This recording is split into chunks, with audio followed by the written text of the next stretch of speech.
No salam no the masjid. Yeah. Let's join a little bit.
Okay, thank you for welcoming. I will try my best.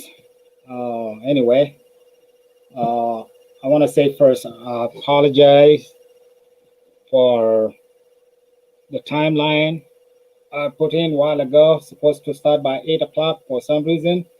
A lot of brothers they was on the live today. Then I'm trying to jack them up a little bit. 9 o'clock. So probably they're still on live right now. There's one of my brother, Bango, still on live doing the whole thing. So for a moment, I think we still gonna listen the song again. Then we will go to topic. And one them the topic already, you already know, right? Negotiate. Yeah, we already know. We're ready to go, brother. That's good. I'm gonna give you guys one more music. Probably maybe one of my brothers still on live right now. I don't know, pretty sure what time he will be off. and we didn't discuss it, but that's fine. We can go ahead and go to the topic. All on.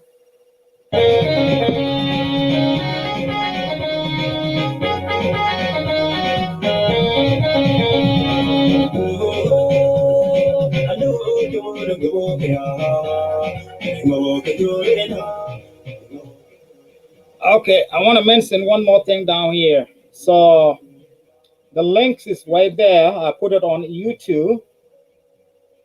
If you want to join me in, go ahead and click that link and change it to the blue color. Click on that, means it's Facebook. They will take you to Facebook, then you will join me in. So right now, just you're gonna be on YouTube too together. So everything are connected together.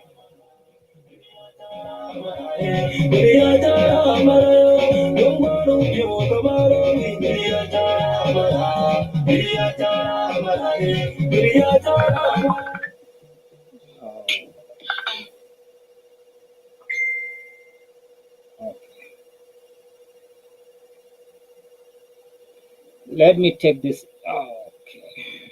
Okay. I'm gonna let this play.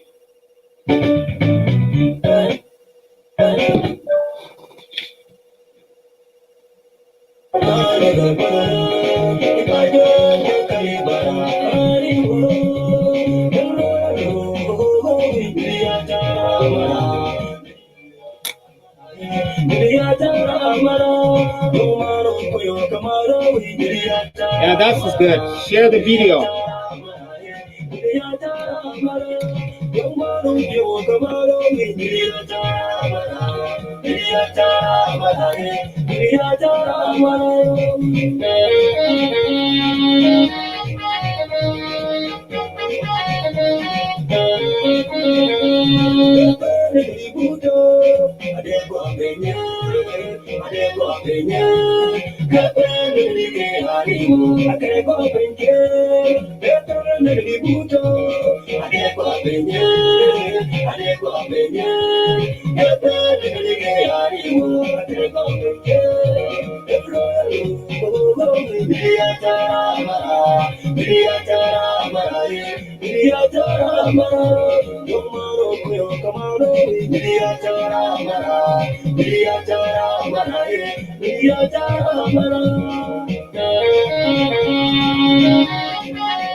Oops. Okay, right here.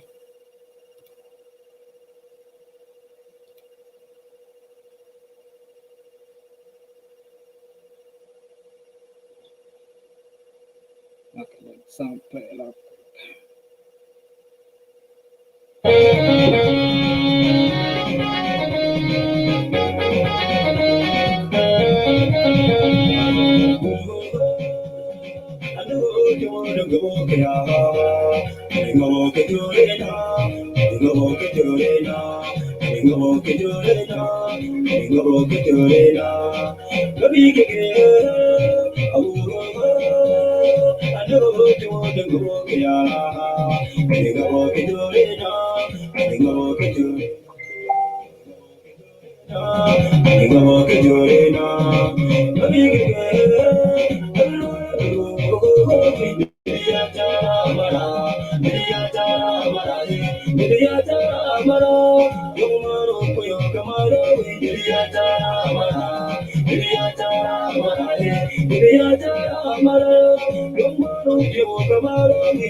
Wanna put him? Yeah.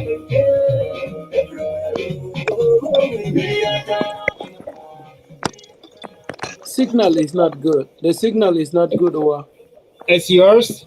It's mine. I don't think it will work, but let's try.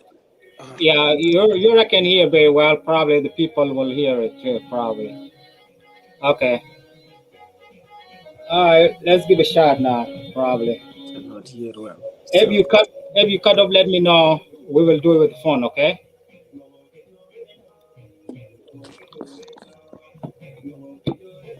Okay.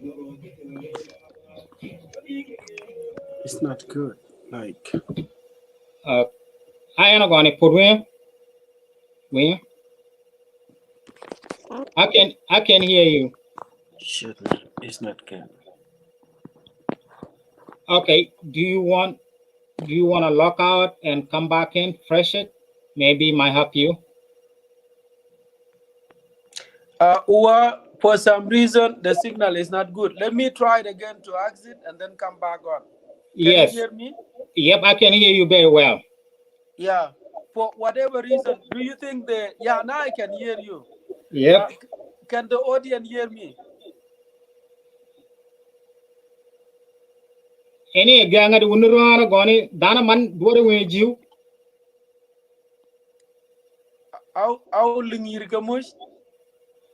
Okay, let me check the he call here. No, you are good now. I can hear you better than. Oh yeah, everybody say can hear you. Yeah. Okay, thank you. Sorry for Okay, that. You know what? There is miscommunication in time. I said. I can take this one off. Let me turn this one off. Okay, thank you. Then we can use with the regular one. Very fantastic. Yep, there you go. Very classic, as I mean that I say. Yeah. Hey, you remember that thing, like, Queen Elizabeth said, very fantastic, and I mean said very classic. Classic. Yeah. I remember that movies. Okay. I think it's amazing. Okay. Okay. Let's go to the topic. So Yeah, let me, I because wanna. of time, we are in America and time is important. Yeah, I it's don't like to very spend different. like 4 hours. Okay, correct. What I need to tell my brother Anwar, whether you are from Ethiopia or you are from Sudan, you are Anwar. Forget about all these differences. Okay, the Anwar kingdom. Okay, let's just go back to the. I will not touch on every history, but I will just touch on some basic stuff that the young Anwar need to know. Okay, Anwar never been part of Sudan or Ethiopia. They've been Anwar kingdom. So you cannot come and say, oh, there is Anwar Ethiopia. Don't even concern about what happened to them. Oh, there is Anwar Sudan. Don't even concern about what happened to them. The map that has drawn to divide the Anwar had just begun in 1956. It's not that far. We cannot say like it happened like 1700, 1800s, or 1600. It happened in 19. Right now we are in 20th. So the history is not that far. When it happened during the Abu time when Sudan became independent. And because they have this myth that said, okay, when Ethiopia became independent, I mean, Ethiopia has never been colonized according to the history. But that is also a myth because Italy were there. Everybody was in Ethiopia. What were they doing there? They were colonists. But because someone need to make himself look better, history based is told based on whoever telling it. So the Anuak were drawn to where they said, you know what, it was a condition that the Anuak were considered to be divided like this part will belong to Ethiopia is because Kassala was trade up with Gambela. But if you talk of Gambela being trade up with Kassala, then you cannot also trade the Pinyudo up with Kassala. You cannot trade Gila up with Kassala. You cannot trade Dima up with Kassala. This myth is not working. So you Anuag need to come together. This is a critical time for African. And everybody, we talk about for those who have studied the history, because we African are good at history. The petition of Africa, when we talk of petition of Africa, is the same thing that is going on. But this one is modernized. You will not know it until it hits you, until it hits your family. That's what is happening. What they are doing is they are looking at the bigger tribe that are so stupid, they don't even value other human life. They don't consider black people like them, like they are African. They see them as other strangers. And that's what happened across Africa. Now, let's come down to the topic. There's nothing that I hide from what I said. And I will not go back to that is the good. Anuak need to know what is important for them is that they need to go to when Magista Mariam was ruling Ethiopia. It's not just the Anuak. On my video, I have made a mistake that the Tikrinya were the border, were the neighbor to Anuak. No, it's Oromia. We used to call them Oromanya when we were in Ethiopia. They used to come with Bombay. They come and ante Bombay. That's how we know it. And then we were compelled to stay in concentration camp. We were not given a privilege like those refugees in Uganda to just move randomly. If you go to like Anuag area, you have to have what they call travel document. We call it the fashion order in Arabic. If you go to Ethiopian area, you also have to have a departure order, which is travel document. Those two are the only legitimate permit that will allow you to roam around Ethiopia. But you are given a limit time too. You can't just be there. If it said 4 hours, you have to be there for 4 hours. After 4 hours, you will find yourself in detention facility. There was no joke by then. I'm not sure if that's how it goes now. Now, just to come back to what the history is, when the SPLM were given the Anuak place, there was an intention behind it. The only person that I know that was buckling about the president of the SPLM in the Anuak land was the guy called John Umar.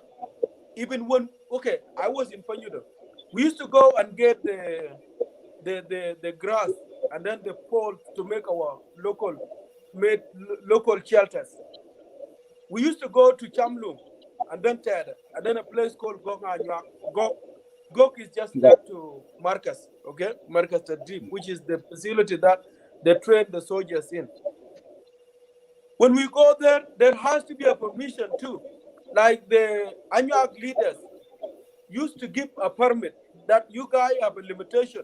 How far you go and cut those grasses, how far you go and cut the fall. It was not randomly done, like the way I had it now. Okay? So I lived that life. But let's come back to how it happened.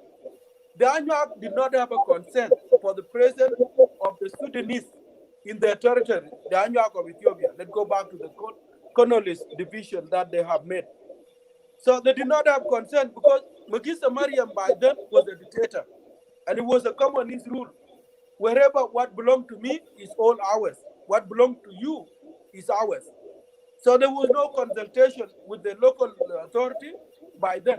It was just a compulsory was posed on the local people that these people have right to stay here, but with some sort of room. And those rooms are where they produce the document. If you want to go to the local people village, then you have to have a paper in your hand. And if you don't, then you find yourself in trouble. So what happened by then, anyway, the Anuak has to give up because Magister has a power. And you cannot override what the prime minister say. I have seen a lot of things. It happened like I was watching the video, and that remind me of the river that we used to go and play in. So what happened there is they come with like educated Anuak, some of the educated Oromia, some of educated like Amharic. When they come there, they force them to go in water. Brother, the water is normal. Me, myself, I know how to swim. And if you go to my profile, you can see that. I jump from the valley, what is it called? The little hill in the ocean. And I go inside the ocean and I get out of it. So that's how I learned how to swim. I crossed the Nile River by swimming. I wasn't have the boat by then. There was no any modern boat that can cross you along the Nile River. But God helped me to make it. So I crossed it. That's how I end up in Ethiopia. What happened by then, some of the educated Anuak and the Oromia, the Amharic, and some other people who are opposing the Magister regime by then were forced to come there. They will go into the water. You don't even know. Maybe these are like the Navy SEAL or some sort of people who knows how to dive. Because the divers can dive like an hour under the river.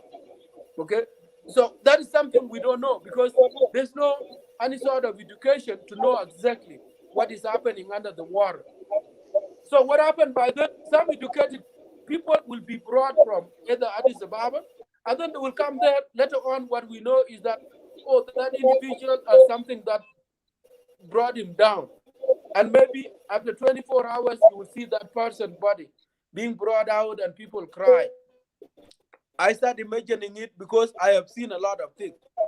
When I came to this world, I have seen a lot of things that are possible to happen in Africa, but because politicians can be assassinated in a way that we don't understand, that's when very educated Anuak lost their life. Okay? Now, what pricked me up? What pricked me up that made me to come out and make the video is the recent move by the so-called Denga organization. I can call it Denga regime in South Sudan. We all have seen across the board that every tribe that live in South Sudan that consider themselves South Sudanese have all been marginalized and been terrorized by the Denga, of which millions, if not thousands, we can talk of millions of people, either they are in the UNIMIS camp, you call it United Nations Protection Site, or some of those, majority of those are being compelled to leave or forced to leave the country to the neighboring country for their safety, just like the Khartoum government have done to us. That's how we end up in Ethiopia. What happened? I wasn't part of the group. The program has been going on, but I have knowledge because I have friends that we've been together with, and they keep telling me, hey, this is what happening. Until I asked, like 3 weeks ago, someone happened to ask me, hey, do you want to be added onto the group? Then I say, yeah, it would be great, you know. I just want to go there and listen to what happened. When I went there, you know, the proposal and whatever is going on did not listen me. I was upset because when I rewind my, you know, brain and think back what happened to Anuak by then, it was if it's this time where the social media is available, that would have been considered to be a genocide. But by then everything is dictated, like I put it. So when you come, even the UN, when they come and visit the United Nations camp, they have given a certain time. If they don't, if they pass their time, that plane will not make it. The plane will either crash in the mountain or crash somewhere, and those people will not survive. None of them will survive to explain what happened exactly. So what happened was, I went back and I did not, like I said, I did not leave out anything in my video. So the Anuak, the only thing I messed up on was that I called the Agengi as a Tiarko. The Tiarko is in Pachala, not in Pinyudo. So I'm just, you know, used to some of the places. So what happened in 1987, there was incident in Itang, and those Anuak that are survived that incident, they will come and tell us. From 1987 through 1989, the Anuak were been actually terrorized by the so-called SPLM. And we know who the majority of the SPLM were, and the intent of the SPLM was. So the intent was that the Anuak need to be either eradicated in their land, but it did not happen because God does not give any sort of foreigners a power. Otherwise, African could have been taken over by the British by then, the European, who took majority of us into slavery. So God is the one that made the decision. It doesn't matter how educated you are or how powerful you are. God still have some sort of protection based on your environment, based on your local surrounding. You can survive the situation. So what happened in Okado, okay, and then Itang and Pinyudo was something that is unacceptable, is intolerant. We cannot accept it that human being who you have welcomed with your pure heart can come and turn to be your enemy. But that's normal in Denga world. We have seen it in South Sudan. They left all their areas and then they go to a certain area and they say, hey, Denga die here. They will just mark a certain tree or a place and say, hey, man, this place, so and so die here, and then they name it after that guy. That's why we have for Malang in the Ethiopia, in the Anyag area. We have called Deng Fanan, we call like Salpa, Raz Salpa, we call them Kubru Munir. Like you name everything post Ayor. All these things could have not happened. Because if you come to someone area, you don't know the place, you ask the local people, how do you call this place? How do you call this river? You don't just start naming things. So what happened when I was there, I explained to them in Denga, because I speak Denga. I explained it to them. I said, okay, if you guys want to build the monument, then there is option. First, you have to ensure that there is peace in your country, like in South Sudan. Because you cannot build the monument when there is still an ongoing incident. All on the water. Let me ask you. Now you go to the right place now. Mm-hmm. So the topic, it was, you already know, you the one give us the ear, then we can see, we can listen, we can talk about it today. And the topic was the one you put in, Dinkanism, right? That's what you put on your show. And to give us answer, and you wake up, and there is one guy called Dan Ball. Who Dan Ball anyway? To go to Pinyudo to build the museum for their own memory down there, and they never started from Juba or Bor or Pentiu or whoever place they are right there in South Sudan. Why they jump from the top to the bottom here? Why? Then you have to explain it to us a little bit, and get ready for some question too, Wara. By the way, this is Nemo Kelo from Luo Barkija. It's not part of Bianca, it's part of Anuak too. This the person is very important to us. We want him and we welcome him. Or are you welcome? Then explain to us. Welcome. Remember me? What's that again? You know? How much? We're in the same state. Umar Kori Kraya. Yeah. Bear, Wara. Yilal Bear. A long time we haven't seen each other. When did Rockwayo, dear You Wayo? need to yeah, I wasn't Salt Lake today. Hey man, even it's snow on the mountain where I work. That's all I can know, say. I know, Gnadi Roy. Yeah. Yeah. Long time. I haven't seen you almost like what 3 months. I know I'm right there, bro. I'm Yeah. right there. I only saw our brother Nyimun. I saw Nyimun. Oh, Simon, yeah, he's there, man, with his family. Yeah, I saw Nyimun. Good. Okay. Anyway, thank you. Welcome. Let's have conversation. Go ahead. Okay. Thank you. Yeah, let welcome him. And there's another guest too, probably his name is Neguse. It's one of our brother. It's from Ethiopia.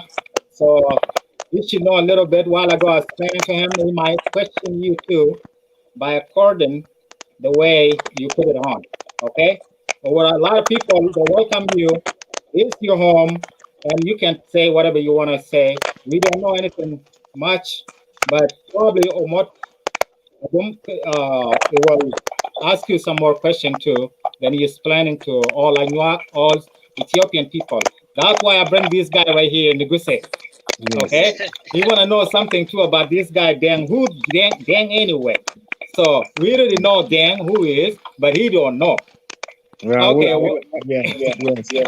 mean, I'll be here as an the audience for a little while, but then I probably have a question or two at the end. But yeah, I'll be sitting here taking notes, and we'll talk after the conversation. Thank you, Wandem. Thank you so much. So you know, okay. Go ahead or what up. Everybody can listen. Very Okay. clear. Thank you, Wara, for your for the opportunity, and I would also like to convey my greeting to the viewers and also those who have taken the time to come and attend the show, and those who might attend after we finish the whole conversation. Like I said, I don't expect to spend like 4 hours. And let me go back. Let me go to answer your question. Dengol is one of the Denga from Bor. By then, the Grand Mobile used to call them Bor in general, but it's from Twitch. They call it Twitch Bor, which is Twitch East, because there are Those of Atem, right? Or those of Atem. Yeah, those of Atem. Yeah, definitely, you're right. He's from their section of Twitch, and Dengol was in group 2. Of minor by then. They call it minor or Red Army, or you can call them an incumbent minor. We can call them Lord Boy by now. Okay? Because they were announced that they are given or called to Red Army. They're like, wow, some of them that was later just for the purpose of the humanitarian. So I will not go deep into that, but as of now, the only way that you know the Denko would be the self-proclaimed chairman of the Red Army in Juba under the so-called Denga regime. So he's also a right wing of the JC, which is Joint Council of Elders. And Joint Council of Elders are the group of politicians who were by then associated with the National Islamic Front or the NIF, which is the National Congress Party. Like the National Islamic Front is actually the military wing of the National Congress Party. The political wing is the National Congress Party. Right there. So this group came in, and their ideology, you know what? Forgive me if I'm locked in this because I need to give you guys a brief of what is happening in South Sudan now. So this group of the NIF, which is the NPC retirees, they by then has an opposition of what's called the SPLM or SPLA, the Sudan People Operation Movement or Sudan People Operation Army. So these people were in contestant of like, okay, we need to have New Sudan. No, we have to go with the old ideology. So as we speak now, the confusion in the entire South Sudan is because of this group that I've mentioned. Now, they happen to be like working for the Dinkanism you asked. The Dinkanism came into play because in order for you to get rid of the SPLM ideology, you have to use a specific group and you have to create something. The Dinkanism is the action or the behaviors of the Denga. Denga is a tribe, but Dengaism is the behaviors of Denga tribe or their values that they want to impose and have others act like them, which happened in Pakistan to us there.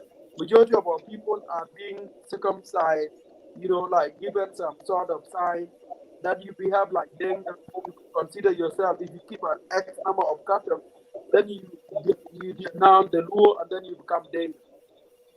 So that is a Dengaism. They're able to marginalize and then convert people from northern Barakatal who are non-Denga to become Dengas. And that actually the one to do across South Sudan. This thing happened into play. And here's what how. The first thing they did in order to implement Dengaism, which is their ideology of having Denga nation, is that we have to start it off to either terrorize the second major tribe, which is Nuer. You guys heard of Nuer genocide in 2013. So the Nuer were by then terrorized, and after they finished with Nuer, majority of Nuer who survive are either being protected by none other than the international community or the United Nations, which is the UNIMIS. You know, that is now in majority of them are either in concentration camp in Juba or major city in South Sudan. You can call Malakal up a site for the UNIMIS, Bor town, Bantu, all the upper Nile, majority of the state have the major town for the UNIMIS. And those who are in those UNIMIS under the protection of the international community, they are not Denga, they are non-Denga. If you go to WOW, those who are in UNIMIS are like the Luo and then the Pratit, who happen to be non-Denga, of which the town itself belongs to. If you come to Juba, then you find that majority of those are men, and then the Equatorian, who happen to be also the local population of that particular area. So they have succeeded. This group of JC, who are the affiliates of the NIF, are able to control the temple, and then they run the country. Or Yes. try to put the headphone on. They say some noise in the background. I really don't have headphone, and there's nothing going on here. I turn off the TV. Oh, you don't have the headphone on? No, I don't. I don't have the headphone with me now. I mean, okay. Yeah. So I So, would have done that. okay, just go ahead. I can hear, but some other people that keep saying there's noise in the background. Yeah, I can even hear it. There's something to do with that, but let me see if I can turn Yeah, off a some. little bit, but if you don't have it, Hold on. just keep going. Let me see if there is. Okay, there's no app. Okay, let me keep going. So by then, now better now. Yeah, the opposing party, which is the opposition, that could have actually confronted the Denga with the Nuer because they are the larger tribe. So what the Denga did, they used the resources, and then they are able to destroy the Nuer. The Nuer that are seem to be critical Young Machar was one of the figures that could have actually played a great role to stop the Dinkanism. So they destroyed Young Machar, and then some of the figures that are seen to be a threat to the promotion of the Dinkanism were also replies, and then some of them are either surrounded to come in and being awarded for some of the position. And some who are now out, they can no longer stand their ground because the militias or the soldiers that were defending them are either being bought with the money that are like the natural resources that are sold out, like oil, gold, and other resources. So those people have given in because they don't have people to support them. So it turned out that they have now control over what needs to be done in South Sudan. In order in order for them, these are the two things that the Anuak need to mark down as an important point. The places that Denga are high, Anuak land are so natural, and the Anuak are peaceful people. Now, Exactly. Exactly. the other weakness of Anuak is that the Anuak don't cooperate. They don't have what's called tribal ideology. When a certain thing happens to their brothers, they know the rule, just like us in Pakistan. So it happened to a certain village, that is a problem of that village. It has nothing to do with any other Anuak. Just like when it happened in 1989 in Pinyudo, the only accommodation that were given to those Anuak that were living in Agengo, by those in Gok, by those in Chamlung, by those in Tedo, was that if you survive the incident and you run there, you will be given a shelter. The only one that was buckling was Jonumat. That's the guy I know by then. So Jonumat was, a threat to the ideology. So what happened? Then are now controlling South Sudan. Whether those opposition you had, Soma or Io, they don't have power. They don't have military to confront the Denga. So what they are doing is that they need to control also to take the Anuak land. Because if you come there, Buma seems to be the area that has still also have a national resources. The Zifara, Exactly. They have a goal. They have a goal up there. yeah, they have a goal up there. They have all kind of animal like Zifara. They just Mhm. move like cow too. And even the Anuak land, all these animals are there. The other place that they need is that Korchum is the Anuak land. You have Jebel Giza, you have Chamlu, you have Mugodi, come to Bashala. But they cannot come to those areas. Like places like Pokok, they sound like Denga. Chu sound like Denga. Dima, if you come to Jebel Right, you have the upper right and then the lower right. The lower right considered to be Ethiopian side. And then the upper right is considered to be South Sudan side. If you come to Gilo, there is Gilo 1 and Gilo 2 are all considered to be Ethiopian side, but Gilo 3 is actually South Sudan side. Now you are talking about controlling those fertilized areas. In Annual Land, you can farm like 3 times in a year because the rain season is so unique. So that actually is an interesting area that you need to live in. So in order for them to control those places, they need to come in a different form, which is, let's send in the lost boy and then do it on humanitarian purpose. You can also link up with the Save the Children. And Save the Children are interested in serving the kids. Children that are either forced to be military, children that are neglected, children that do not have, like the orphan kids, that don't have parents to care for. So let's do that and make it sound like, okay, the lost boy have a very good, legitimate or validated reason that they Save the Children can support them. That's why Dengol, who is the Red Army chairman in Juba, was brought in, and then he played it. He has to consult with those who knows how the lost boy or lost girl by that were suffering under the so-called the SPLM. So let's do it that way, and that will actually make sense to a lot of the international organization. That's how they came up with this project called "We have to go into the Anuag land, build the monument, and bring in some United Nations group. Once those United Nations group can come in, they can support the project. Now, once you have that project, then the next thing you can do is to move in with your cattle. When you move in with the cow, because you will name some places. And traditionally, we Africans, we believe in so many gods. When you actually build a monument, you will bring in some traditional, and we have seen it play out in John Garang monument in Cuba. Those people, every year, there is like some bulls that are being offered to be killed there, just as a respect to the dead spirit. So those will happen. When you bring in those cattle, then you bring in people who will protect the cattle. Because chances are the Murle will take the cattle. The next thing you do is to bring in more forces because the cattle were taken. Now, the threat will be that you will start accusing the local population that they gang up with the Murle. That's why the Murle are coming. Why don't they fight the Murle in order not to attack these cattle? Because those cattle are designated or they were specifically to be for a certain purpose. So there are a lot of things playing to this, brother. Now, once you have that, then you will have conflict now with the local population. And what will happen is the reputation of the 1987 through 1989. Now, let me give you this. The motive behind it is that in 1991, the Anuak has actually did the revenge on the Denga, on the refugees that were in Ethiopia. Because after the collapse of the Ethiopian regime, which is the Magisa Maria, the Anuak had the power. So they have to revenge. They kill some of the ladies, they kill some of the kids. And those are the kids that are pointing one, so and so died under this tree.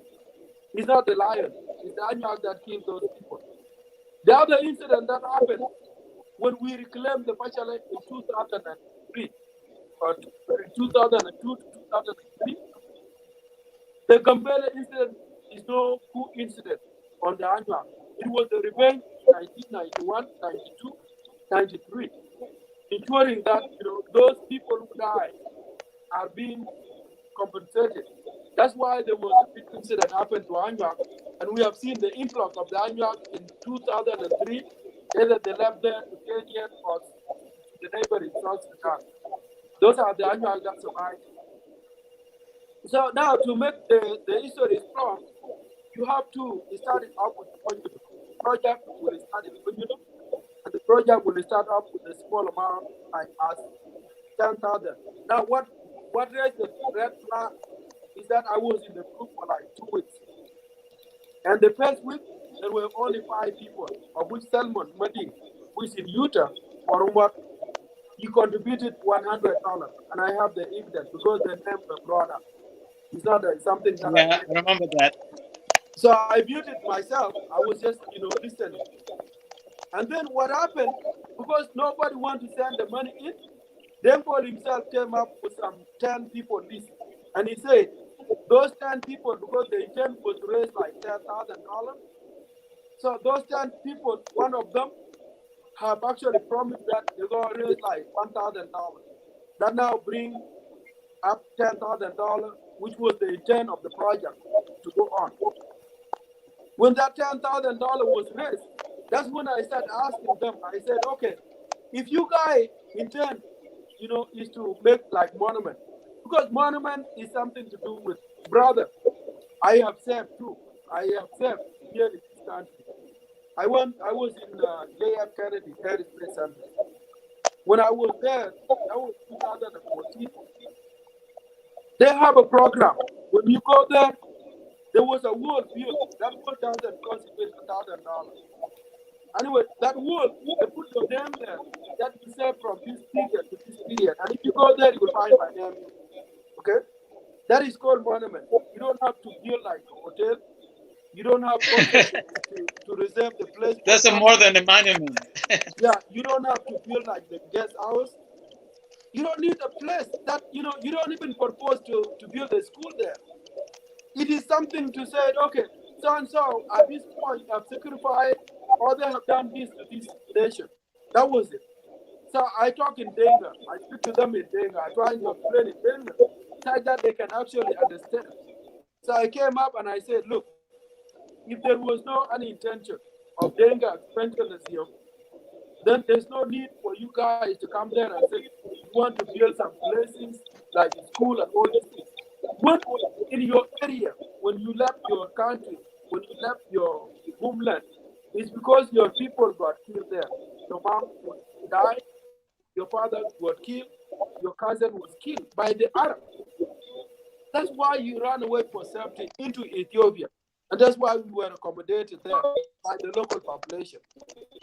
Why did it become a problem that a single human being die in Ethiopia, then the 10 of people that die, and you actually escape from it, that you want to go build monument there? When monument could be just a small stone that you can find, and then you put the name there, and you can keep it on your desk in your house, or you can put it in your office, or you can just put it like next to your house and say, okay, this is to memorize whoever we spend some time with.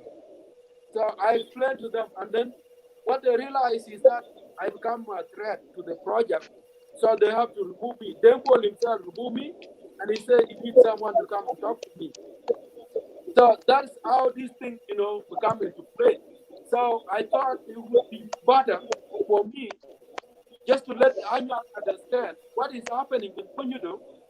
And let me tell you this: they said after they constructed that in Pinyudo, they have the hotel set up, the farming area, they have gas house, and then the school. Then they will also move to make it into Itang. They might go to Bongo and do the same thing. This is just a test to know how The visit. Let me cut you a little bit. After completing this, they would not only Denka visiting from South Sudan to Gambela or Pinyudo to see this monument. They would advertise these things around the world, like they did now. Lost Boy has been suffering many years. Let's help them. They will go door to door, asking for donation, asking the worldwide to go visit that area. It's going to be like a worldwide thing, which is it's not going to happen. It's not going to happen. It's a big lie.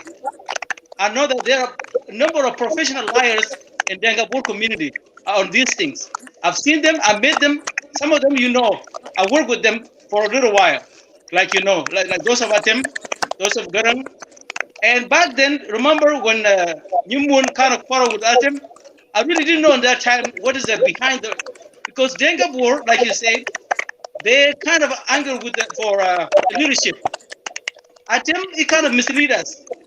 Later on, I decided, you know what, this is not good for me. I back off. Some of the newer people told me, oh, this guy, they kind of after leadership. Once they get it, they will never give you a chance or other people. I left the community.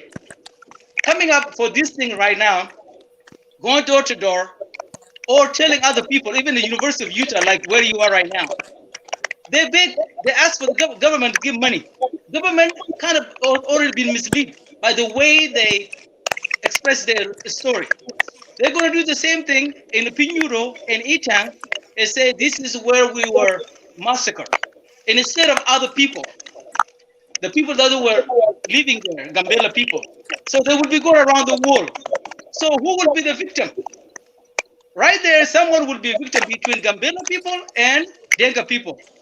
So Gambela people will be called the bad people because they murdered them. That's how they're going to call it. This is something will end up in a genocide or international court. And young people will be taken to court. So you murder these people. And instead of them murdering young people, this is going to be a whole kind of a contradiction. Things when it comes to the point later on, or if we allow this. But in my opinion, it's not going to happen. Period. It's not going to happen. Go ahead. Thank you. Go ahead. You are right. Look, Atem himself is not a long one. Atem has never been in Ethiopia. But because, they have this tribal mentality, tribal ideology, that's why people like you were left. What I know when I was in Pinyudo, there were some Anuak kids that were actually coming to be taught with us in the school.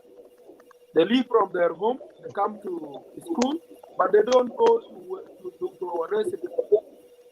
The other place that we talk with the Anuak, even myself, because they call me Ushala. So people knows, by then they knew that I was an Anuak, So the other way we interact with them was when we play soccer, which is the football by then.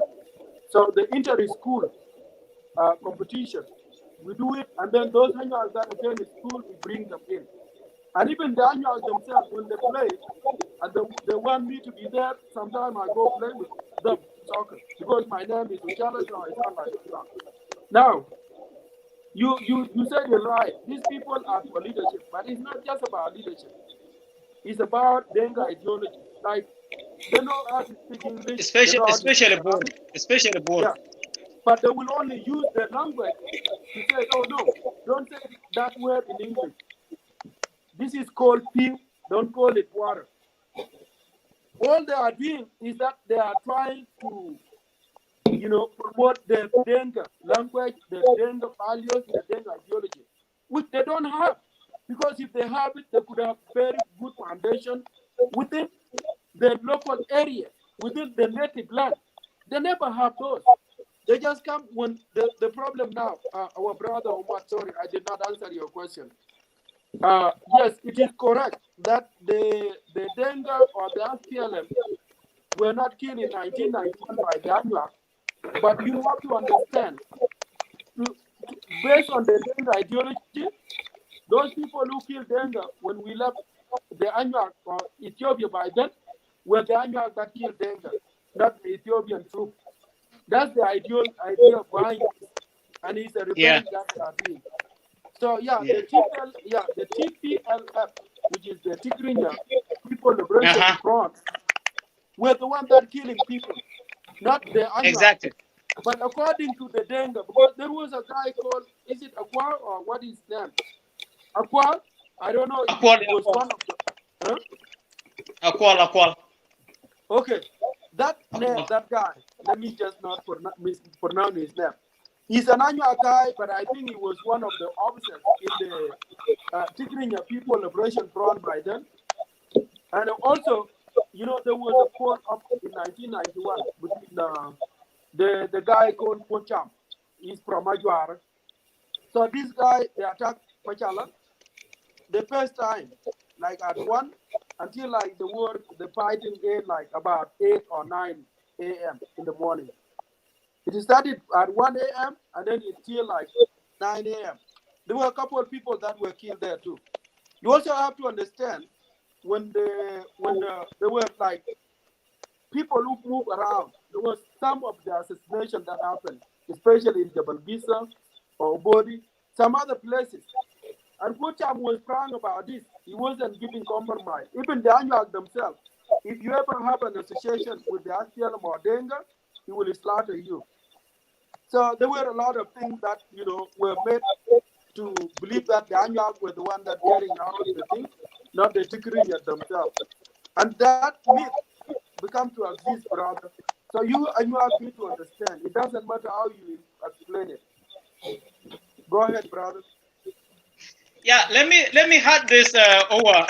In general, let me go back to the point to the how this there's one of the elders is not alive today.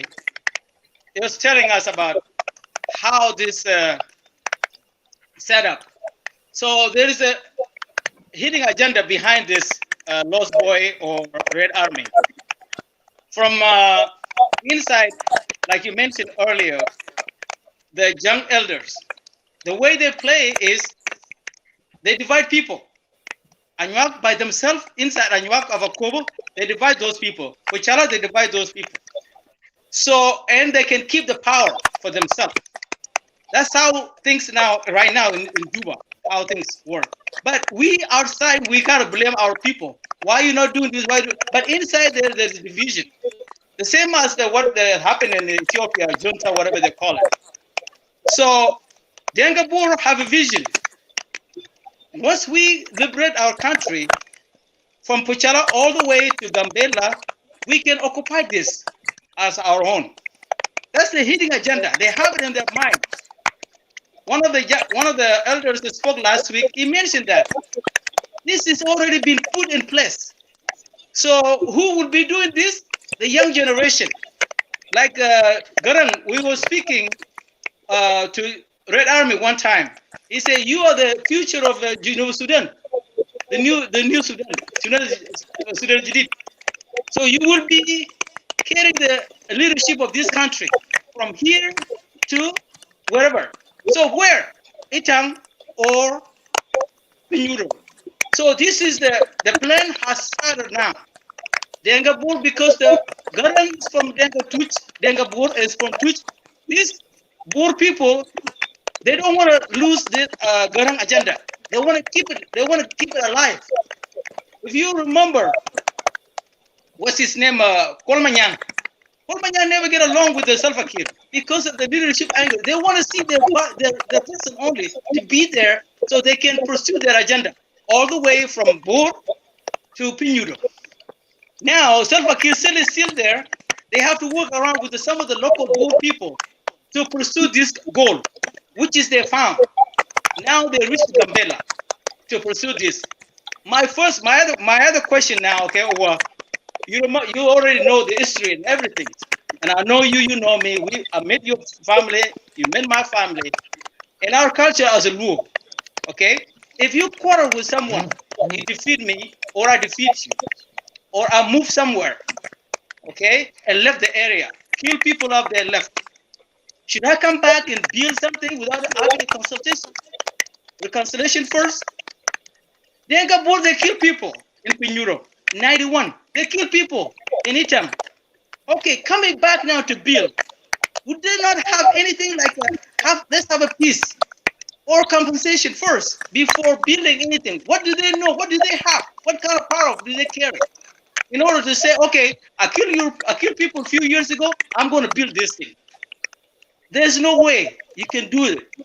Since you know a Denga culture, do they have that kind of culture that I kill you today and I'm going to come back and build something tomorrow? What is the kind of their ideology, their mind with that kind of thing? If you do something stupid today, do you go back and there and do, and build something in their land without having a peace agreement first or asking the local people? Yeah, go ahead. I'm asking a question about this because the way I see Denga people, they kill Anuak first in 91. Now coming back without even checking with the people that they have killed first, who left behind, or their children, or their wives, without even asking where are they. Just go up there. They ignore people. They ignore people that were left behind, the victim. So thank you. That's what I'm asking. What kind of culture do they have? Do they have? Can they not? Go ahead. Here is how you need to put it. It is simple. It doesn't require any sort of a study. The Denga at this point, they find themselves into power. They think they can conquer the world when they are able to defeat the Nuer and some other non-Denga tribe across South Sudan. Like I put it before, that everybody is in the shelter. The only people that are left that need to be touched are the Anuak. And let me put it this way. As we speak, brother, because I move across South Sudan, I know the borders between Central African Republic with Sudan, and then the Congo, the Zaire, and then Uganda and Kenya, and then the Ethiopia. As we speak, the only borders that is open, that has no danger, is the Congo, Brazil, and then the Zaire, and then you call it also Central African Republic. But if you come to some part of Congo like Kaya, they are the one in charge now of Kaya. And then you come to the borders of Uganda, which is Nimli, they are the one taking care of it. If you come to border of Kenya, which is Natafal, by then used to be Kibes, but Kibes now become Natafal. And based on what I heard, it's even Lokoto. So the one in charge of it, the only borders that is open, that has no danger, that danger are not controlling, is the Ethiopian borders. And they have tried it at some point last year. You're right, exactly. So they tried to overrun the Murle, but the Murle were able to resist it. So now you need to control it in a different way. The other way they tried it too. They came and took over the IO headquarters, which is Pokok. But they could not because those areas are still belong to Anuak. They don't belong to Nuer. Nuer are just immigrants that moved into Anuak land. And they were given exactly. So Now, the other way they tried it is to collaborate with the Egyptian, and then you have to also tackle the Maban, and you come with Jab the Kurmu, like upside, on the upper side. So now the Maban are still resisting it, but while you are fighting the Maban, you need to come and take over the Anyak, you know, convince the Anyak of Ethiopia that we are peaceful. We are just coming here to memorialize our dead body. We don't have to do anything, but this is just a non-profit organization, which will also be beneficial to you. When we build the school, your kids will be the one in that school. When we build the monument, then the revenue that people who will come and visit, like you said, the international community, they will advertise it. Those people will bring in the revenue, and you will get a certain percentage. Now, because money is a Satan, like they say, God made man, and man made money, and then made money, made man mad. So It what kind of go happens with is, that like a pyramid. yeah.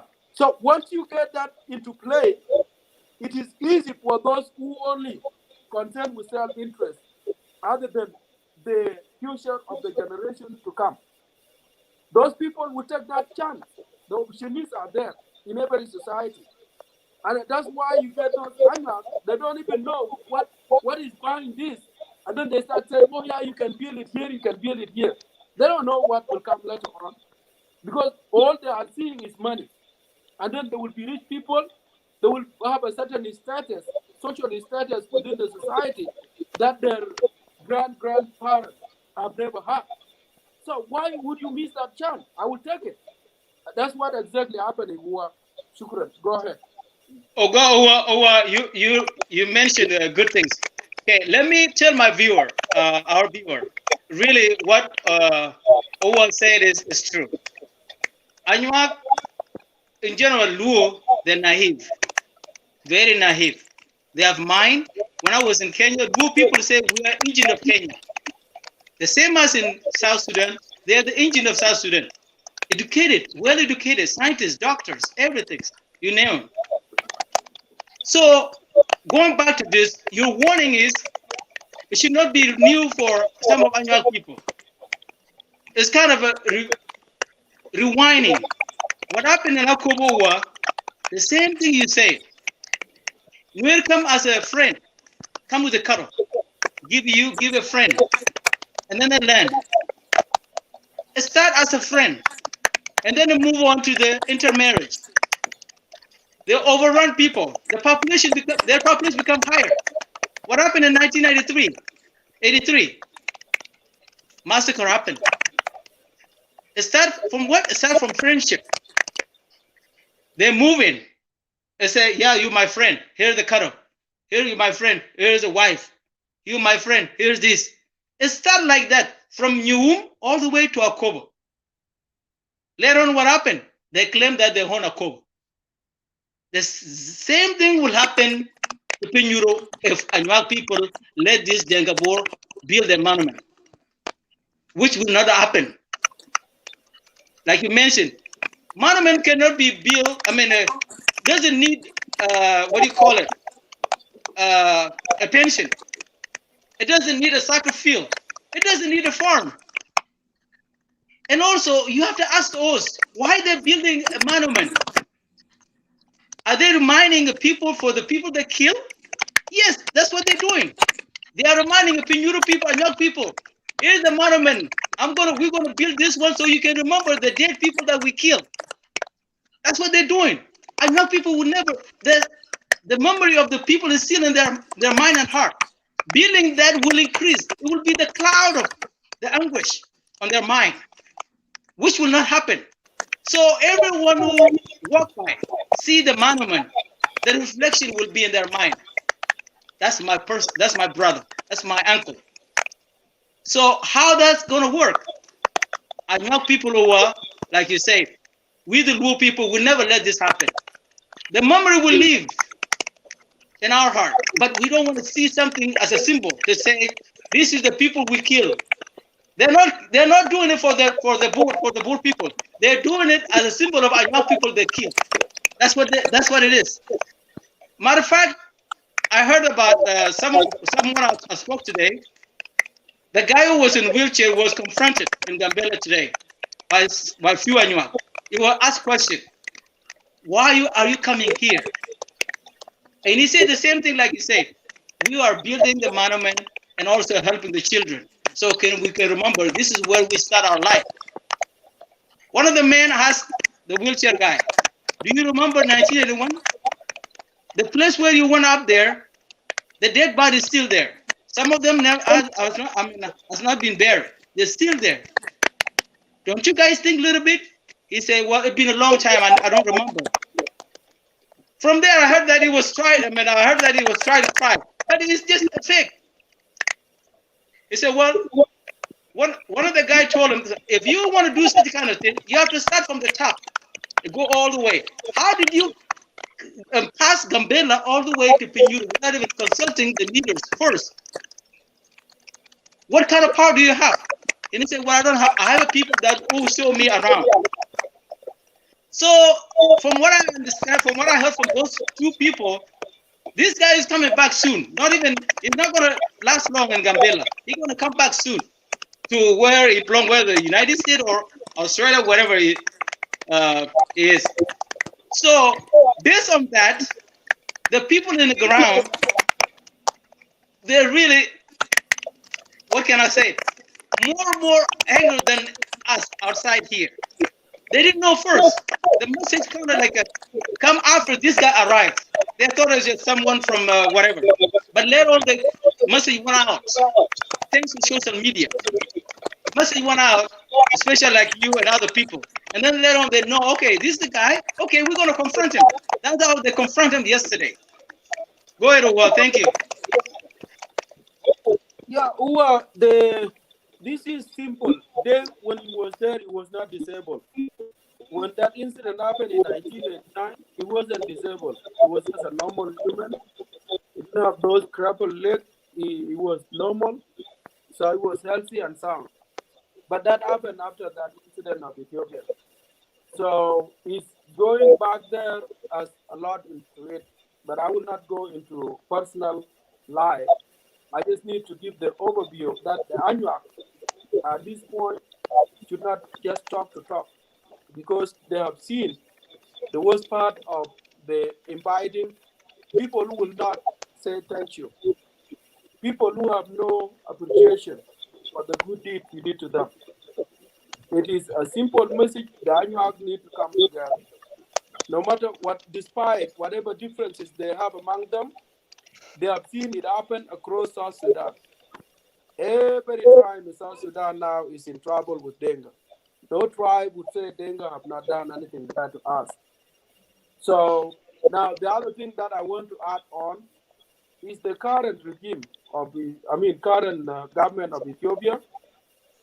You know, in every system, in every society, there are people who will witch other, like a certain group, bad witch or caste. So those groups are there within the system. The area that the Anuak are residing in or living in for centuries, however the world was created, that area, there are some individuals that have a special interest in them. And those group of people are the same people that have actually encouraged the genocide of the Anuak in 2003 or 2002, which led to the mass killing of the Anuak across the board. That group have not yet, done with their agenda. Now you have the Denga, who also have their agenda of Dengism, that they want to control the entire South Sudan for them only. Now you have this, because they say the enemy of your enemy is the enemy of your enemy is your friend, right? So what exactly, they are doing, yeah, it's not that they are enemy to each. I mean, it's not that they are friends, but the interest they are trying to promote is what brings them in, and that interest is playing out right.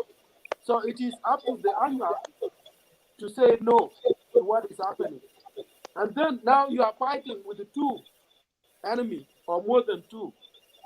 So the Anuak of Ethiopia need to find a way how they can communicate to the central government of Ethiopia Because what happened today, that given the power, because you talk of who give him the power, I have shared the paper. The one that give him the power to come up to Pinyudo, that is normal to go do it. And even some of the local Anuak from the area were delegated to go with them. Is the Ethiopian embassy in Juba. Okay? Yeah. So the Ethiopian embassy, because the embassy is the one that is working for the welfare of the nation, and they are there to Correct.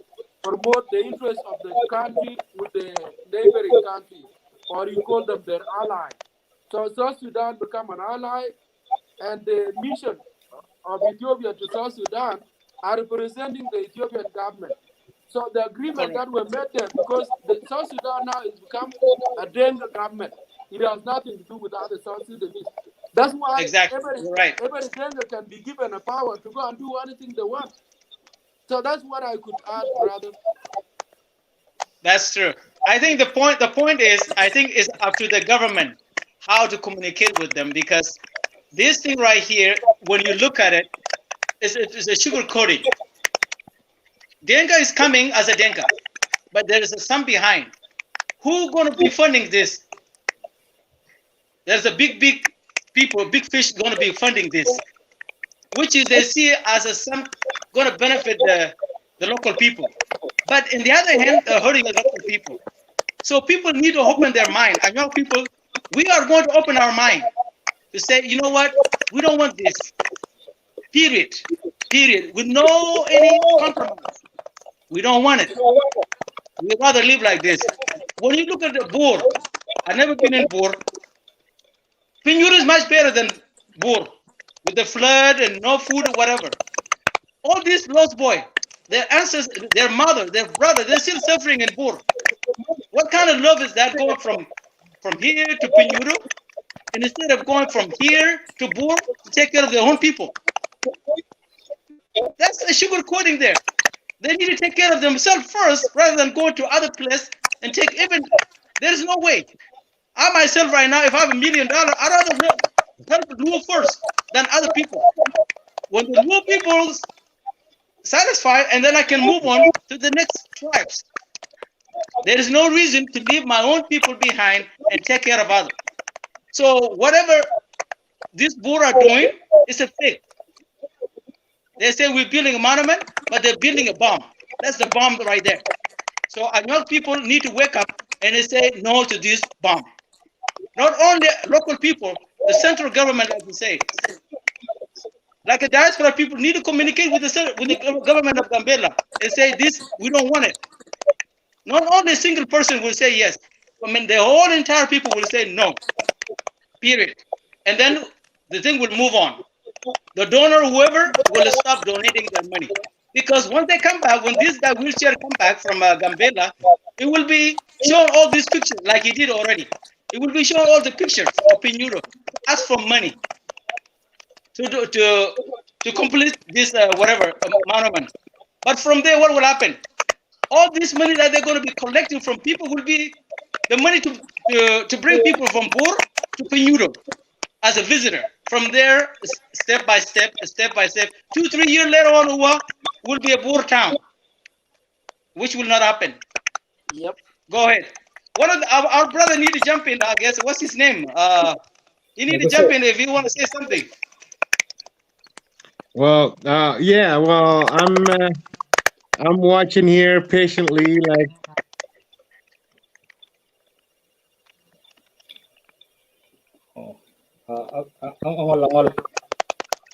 Oh, you got disconnected.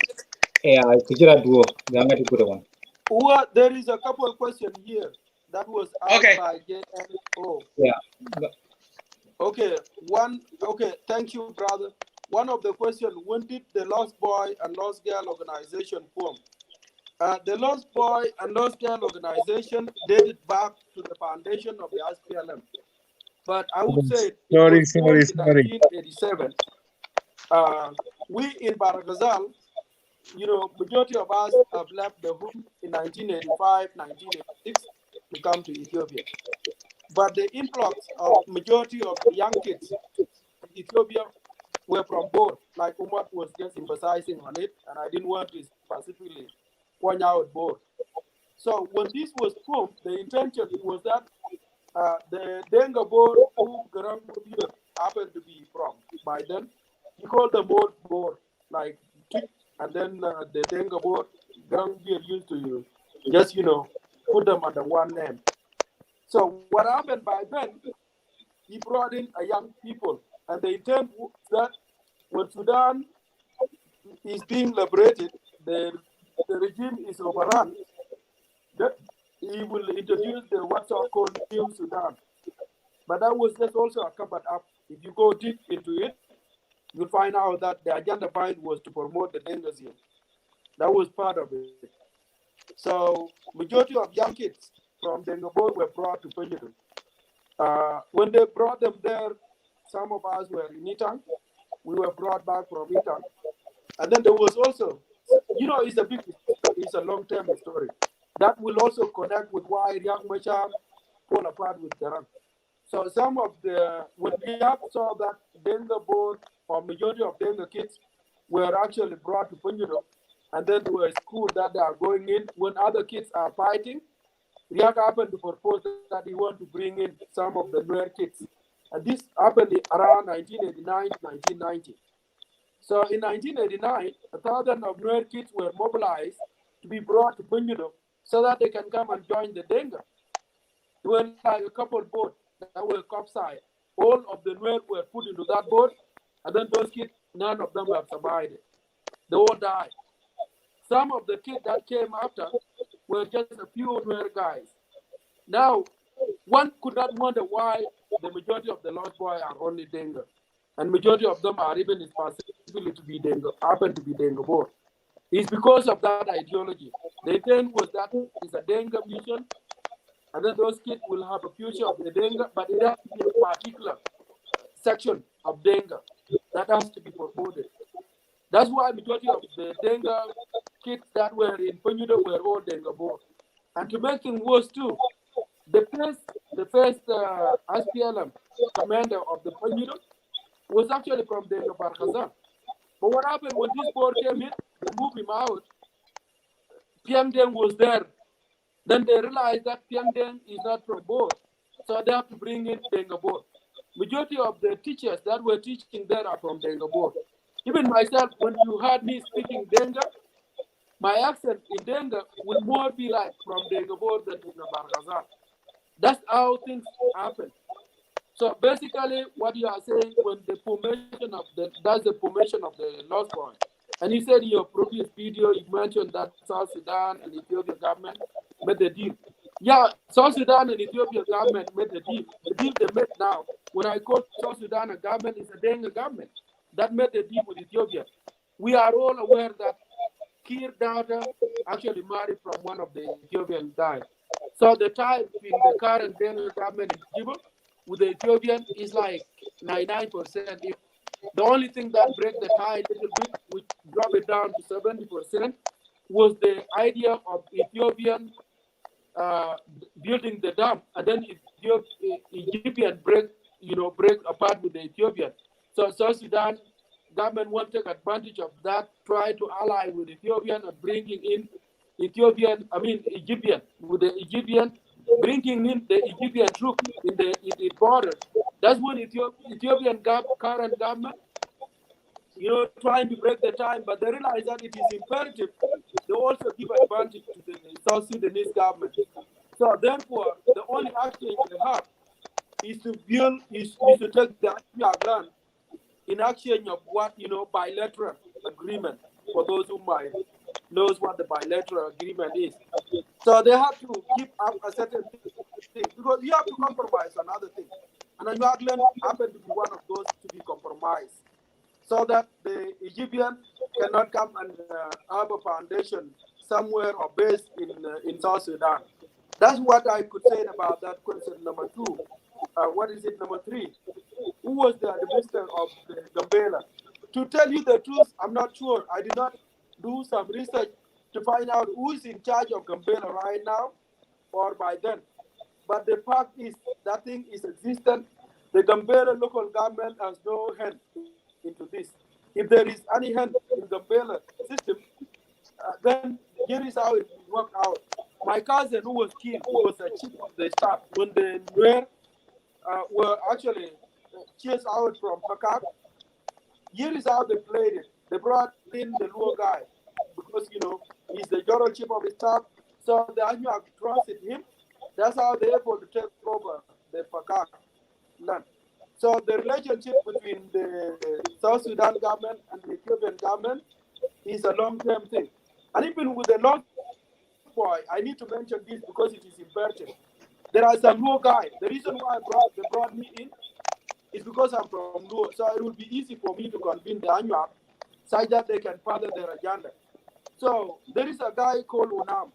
I'm not a state to mention him. He's here in the USA. Unam was never been in Pinyudo, but I think he was from Dima. He's from Peri, from Lokoro. So it is easy for Anuak to say, okay, we have a Lokoro guy there.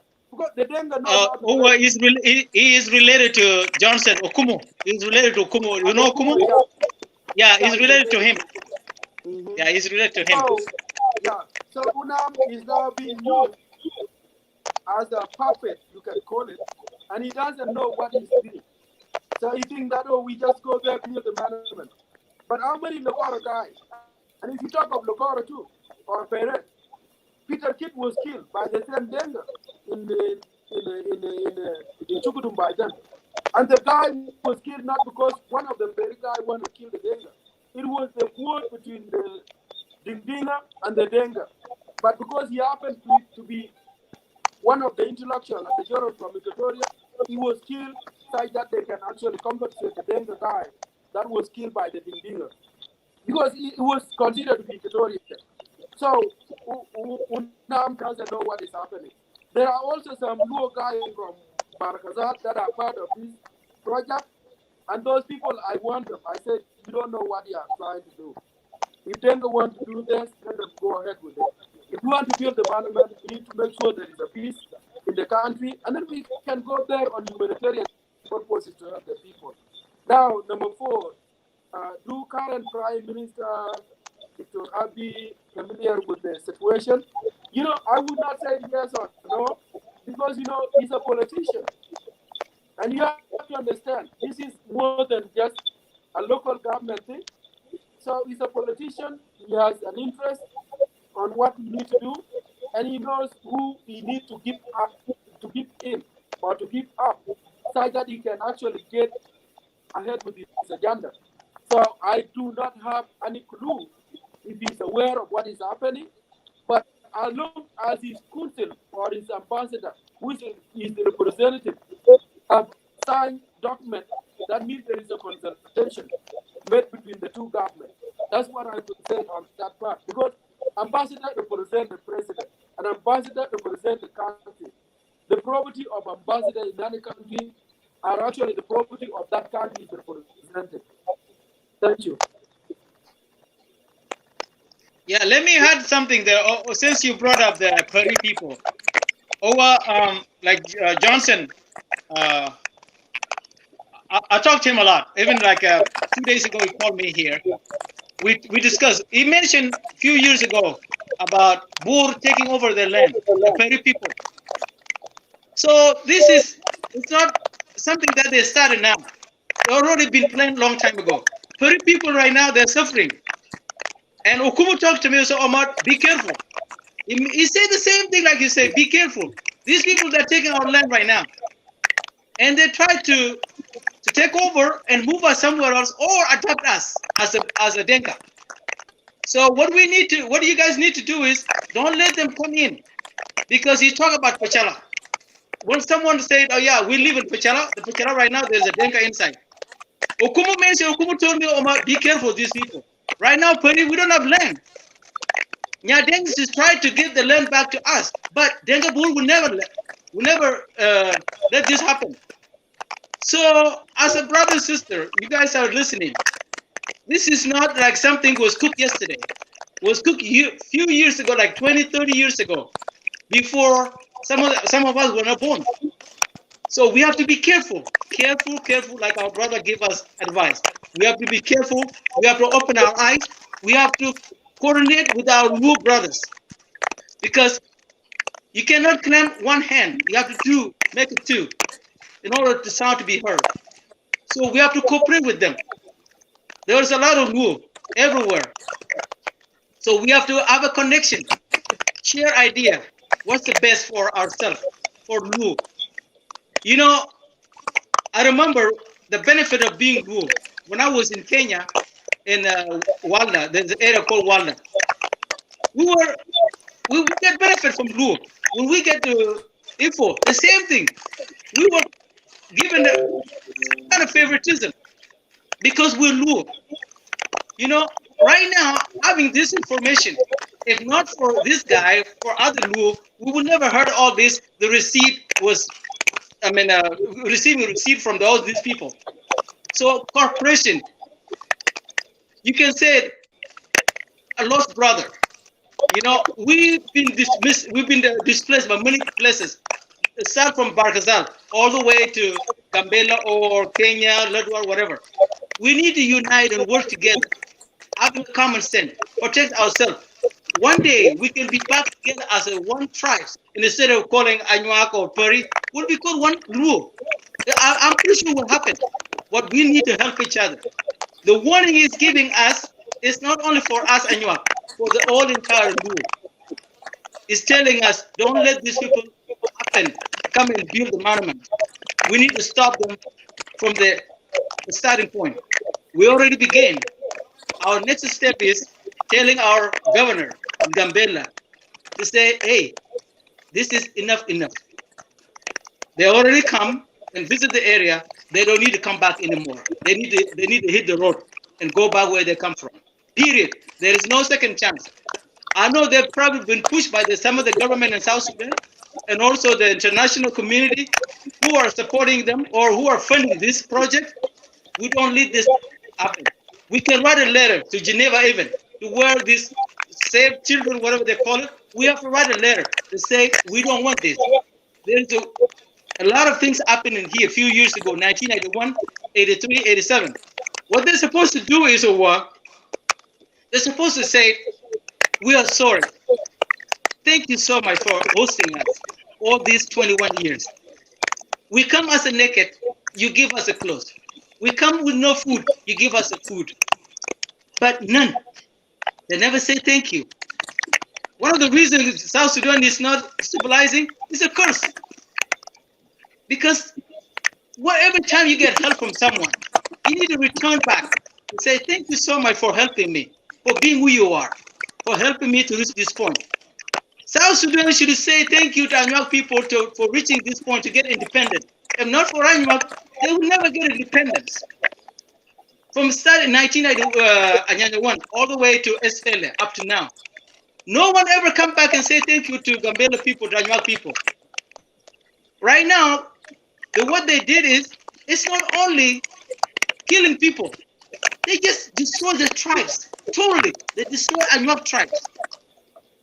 You mentioned earlier, the corporation was gone since after SFLA arrived.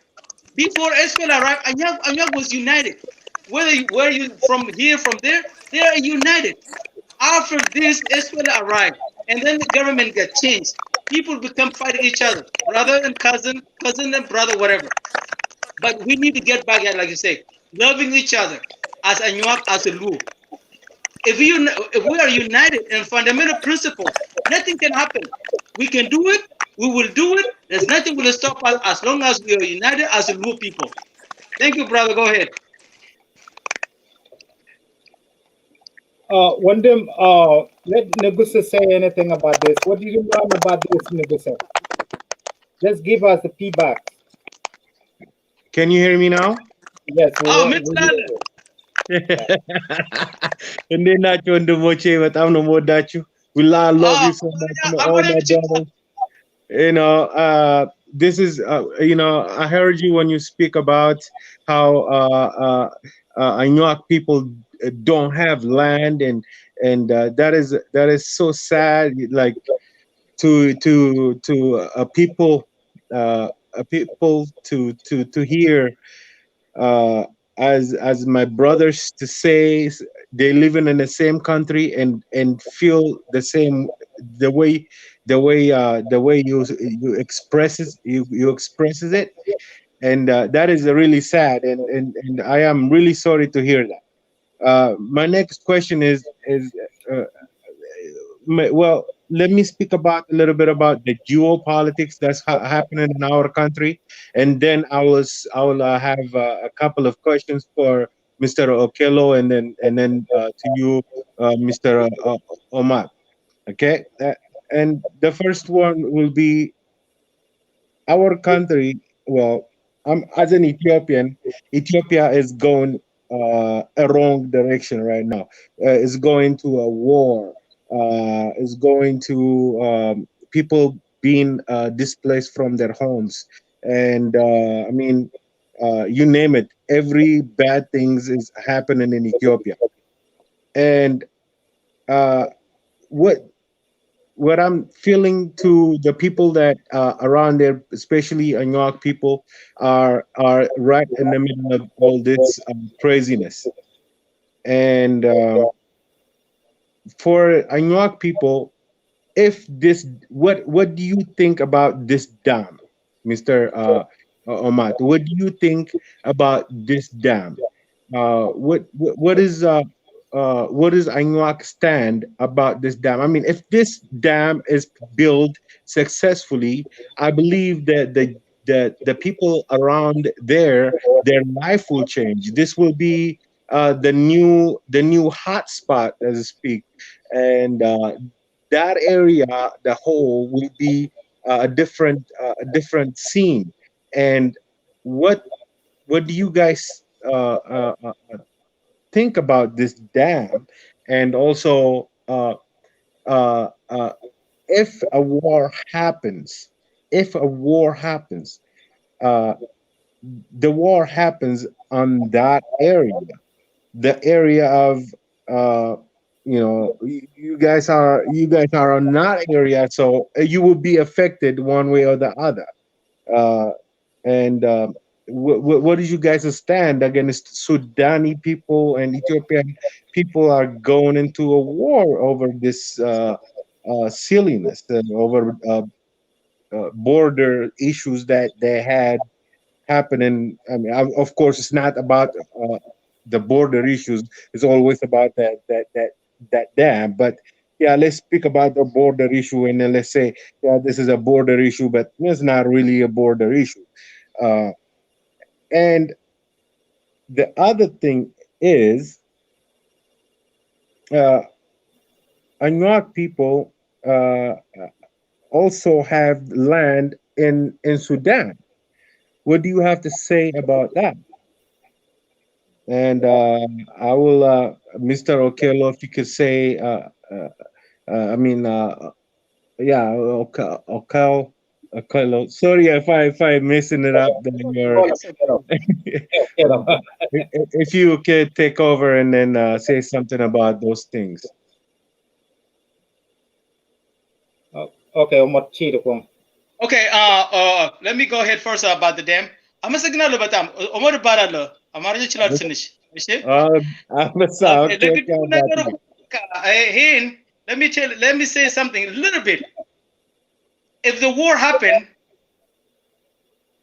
the people that's going to be suffer from Gambela all the way down South Sudan will be suffer, because the water, the accumulation of water, where will go? Will go to Gambela all the way to South Sudan, even Sudan itself.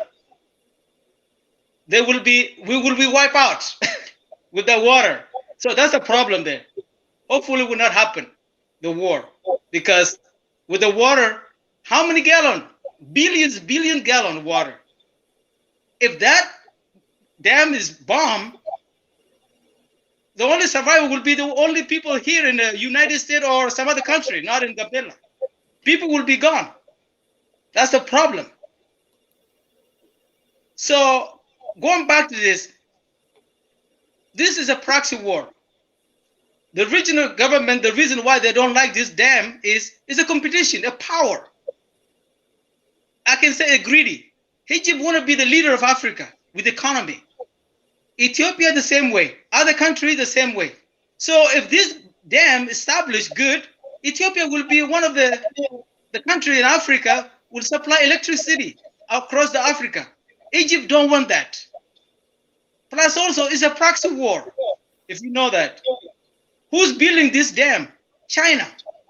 Who's behind Egypt? We know. It's obvious. So this is a proxy war.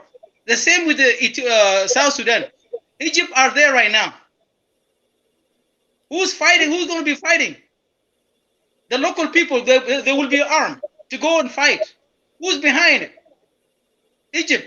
All this is a proxy war. We need to open our mind. We need to open our mind. The benefit of this electric is will bring revenue inside for only Ethiopia. Egypt don't want that to happen because I could be wrong. The way Egypt could taking themselves right now is they feel like they are the leader of Arab country. Look, Egypt have a relationship with the United States, but telling Sudan to with Israel, and telling Sudan to not have a relationship with Israel. What kind of a leadership is that? Egypt is playing a role that okay, you behind me, let me be the leader. So they want to do the same thing on Ethiopia, but Ethiopia said no, I am the leader for myself. So that's why it's playing a game to go around to third world, to the powerful country, to lobby them so they can cut the aids like they did already. Ethiopia is not receiving aids now because of Egypt is lobbying all this country. It's all about being a superpower. Egypt don't want to see that because they have a military, of course. I don't think they can defeat Ethiopia, but the consequence of that is bombing the dam will destroy South Sudan and Ethiopia and Gambela also. So to me is we don't want this happen. A proxy war. Having Egyptian and South Sudan, Ethiopia government itself need to confront South Sudan. South Sudan itself will think a little better.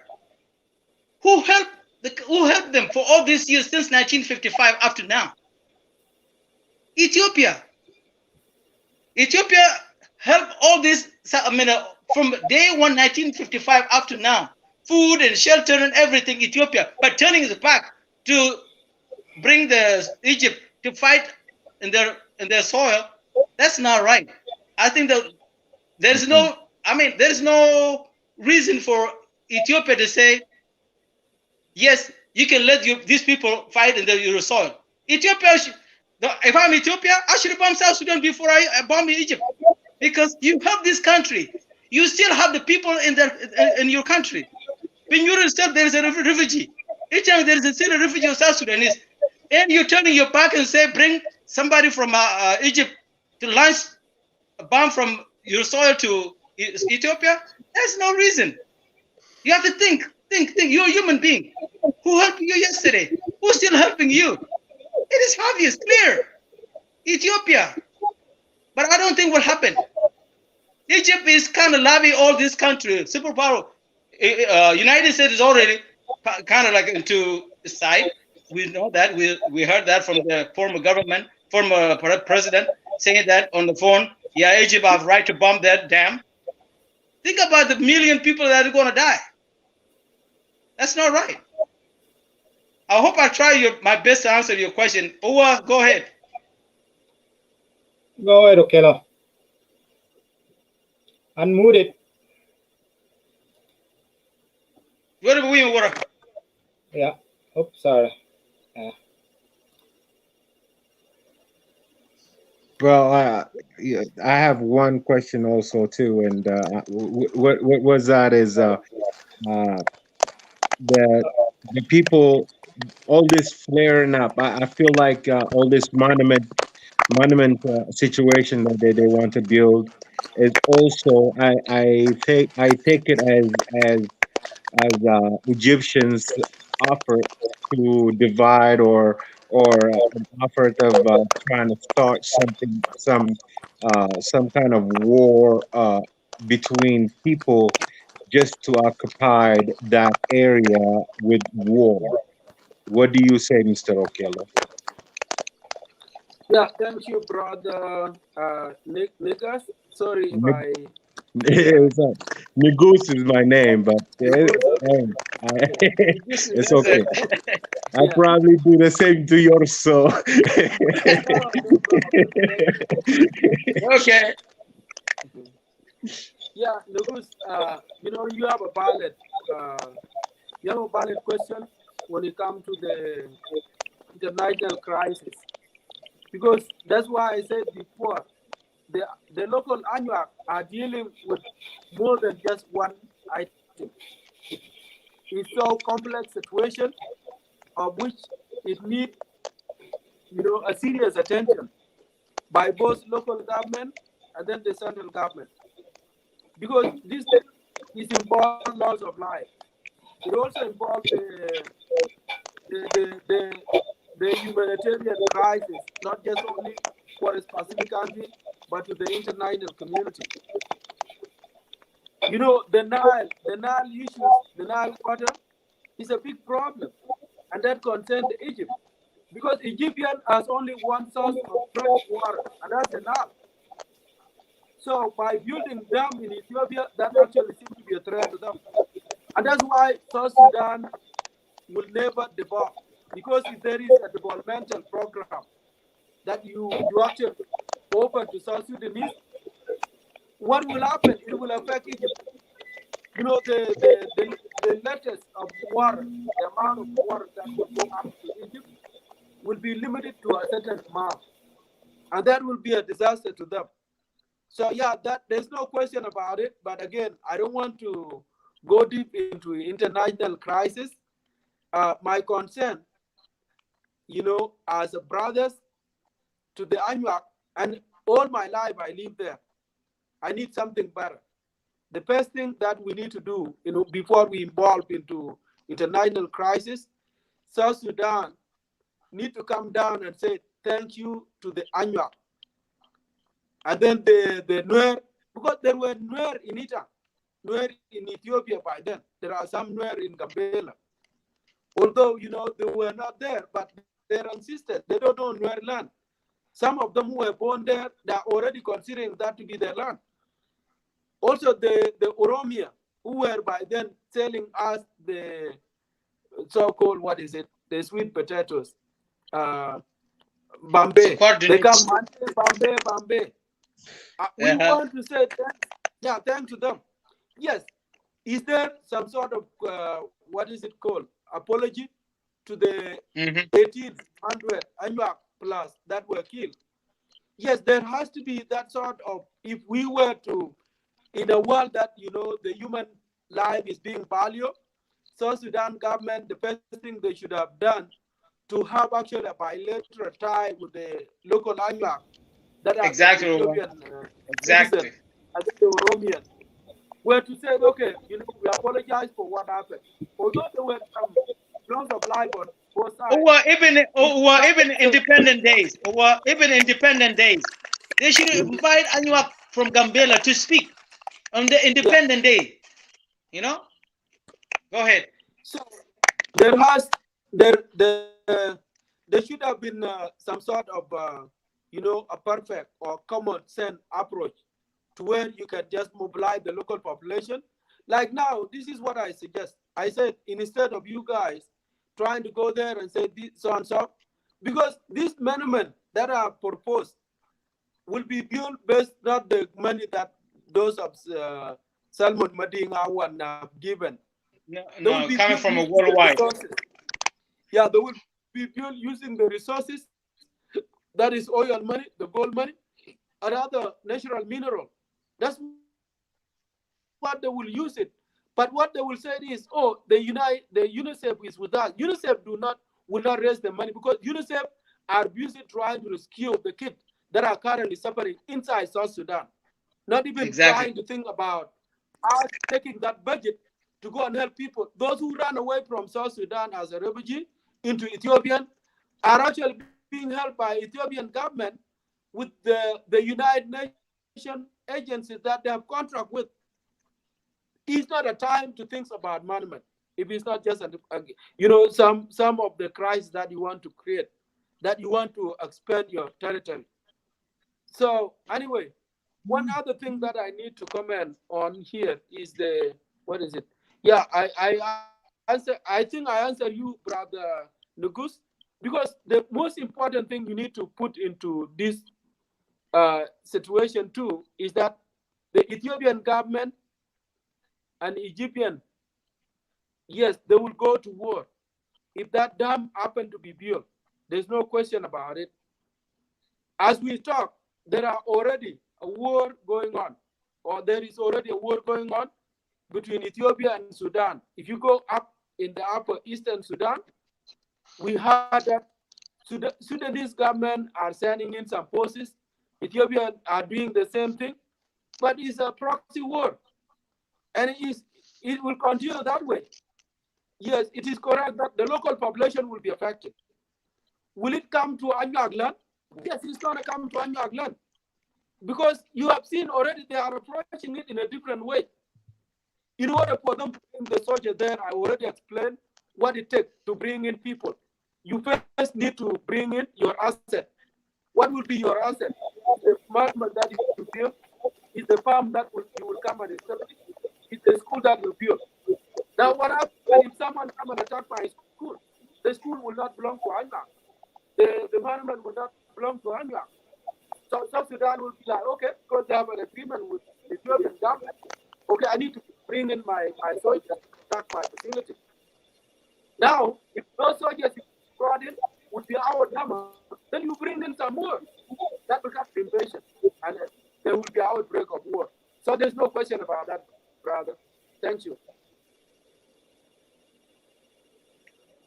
I hope we answer your question. መልሱ በጣም ጥሩ ነው። በጣም ጥሩ ነው እና አንዳንድ ከንሰርን የሆኑ ነገሮች አሉ። በርግጥ አሁንም ኮንሰር ካለ አንሳ ጠይቅ። በጣም ጥልቅ የሆኑ ነገሮች ናቸው እዚህ ጋር መነሳት ያሉባቸው ብዬ ነው የማስበው።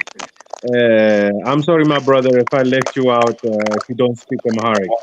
But, ጥልቅ የሆኑ ነገሮች ብዬ የማስባቸው ነገሮች ምንድን ነው?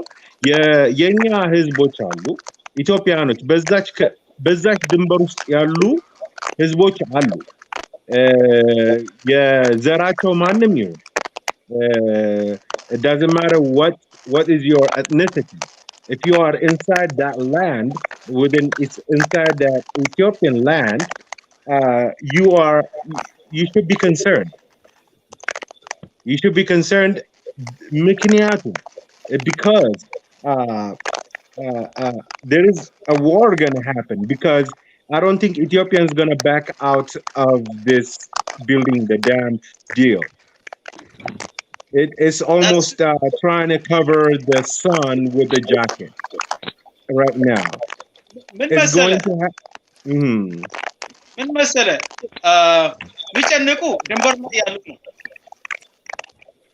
There is no way they can avoid it. If this happened, the people live in the border will never avoid the war, the suffering. Like Gambela people now. Gambela people are kind of a border between, close to border. They suffer. They become a refugee, a homeless refugee, because of the issue. Okay? If the same thing happened in Ethiopia right now, there would be a refugee in South Sudan because we border. So anyone leaving the border always will suffer.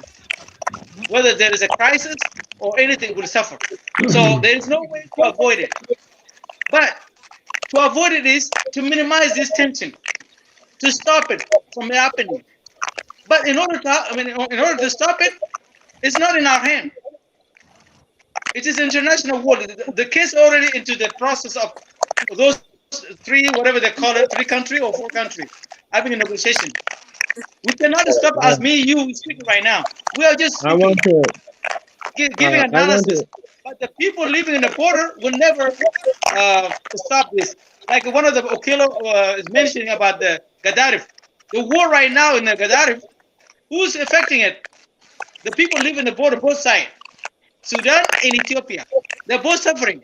because of the same thing. The same with the South Sudan, with the war happening in Isbele, Gambela people are suffering. The same people living in the border in Sudan are suffering. People are not farming because of the conflicts. So whether or not you live in the border, you will be affected. So there is no way to avoid. To avoid it is to move out. But I don't think you can leave your homeland because of what's going on. Hmm? So, Okelo, if you want to answer, if you want to add, you can add more on it. Yeah, thank you, my dear Umela. Did ask the question. I don't know if I said his name right. Yeah, I think I tried to tackle it in a different way, but let me put it straight. The compensation of the annual loss, live loss in 1989 by South Sudan, I would say, although I don't work for them, but I can tell you that will be no compensation because the approach you are seeing, they are even demanding that they have to pay. That's what it is now. Because if there was to be a compensation, we could have seen a conversation going back to the local IPAC leaders from South Sudan and then the IPAC leaders from Ethiopia. When you come and piece factorize it together, then that's when now you need to first it will lead to reconciliation. That means peace will come between the two countries that are bordering, like the neighboring, bordering tribes.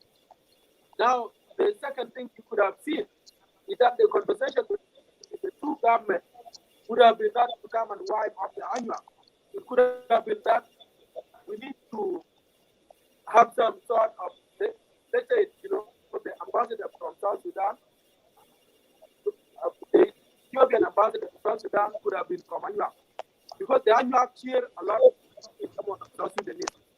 The Anua, the South Sudanese ambassador to Ethiopia could have been also appointed from Anua or the Nuer guy.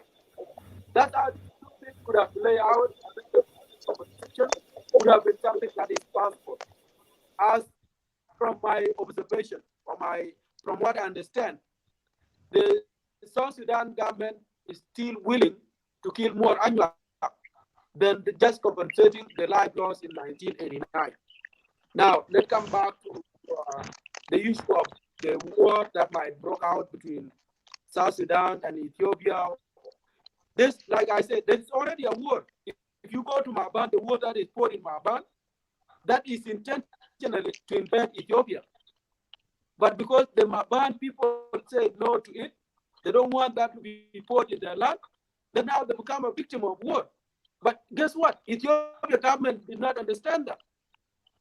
They are even supporting the Juba against the ethnic Maban tribe because they did not, understand. All they are looking at is that they think the Maban are the rebel or they just don't want Denga.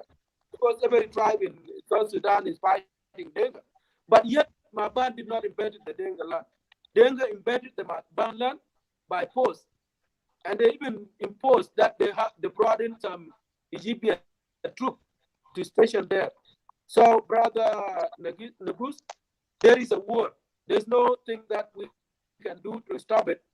The only thing we could do to stop it is to avoid some sort of it coming in a different form, like this project that has no base. It doesn't make meaning. You cannot come and build monument where with the monument that you are building. One thing we need to put into consideration is the war did not stop in South Sudan. People whom we try, when you memorize something, is something that is not happening.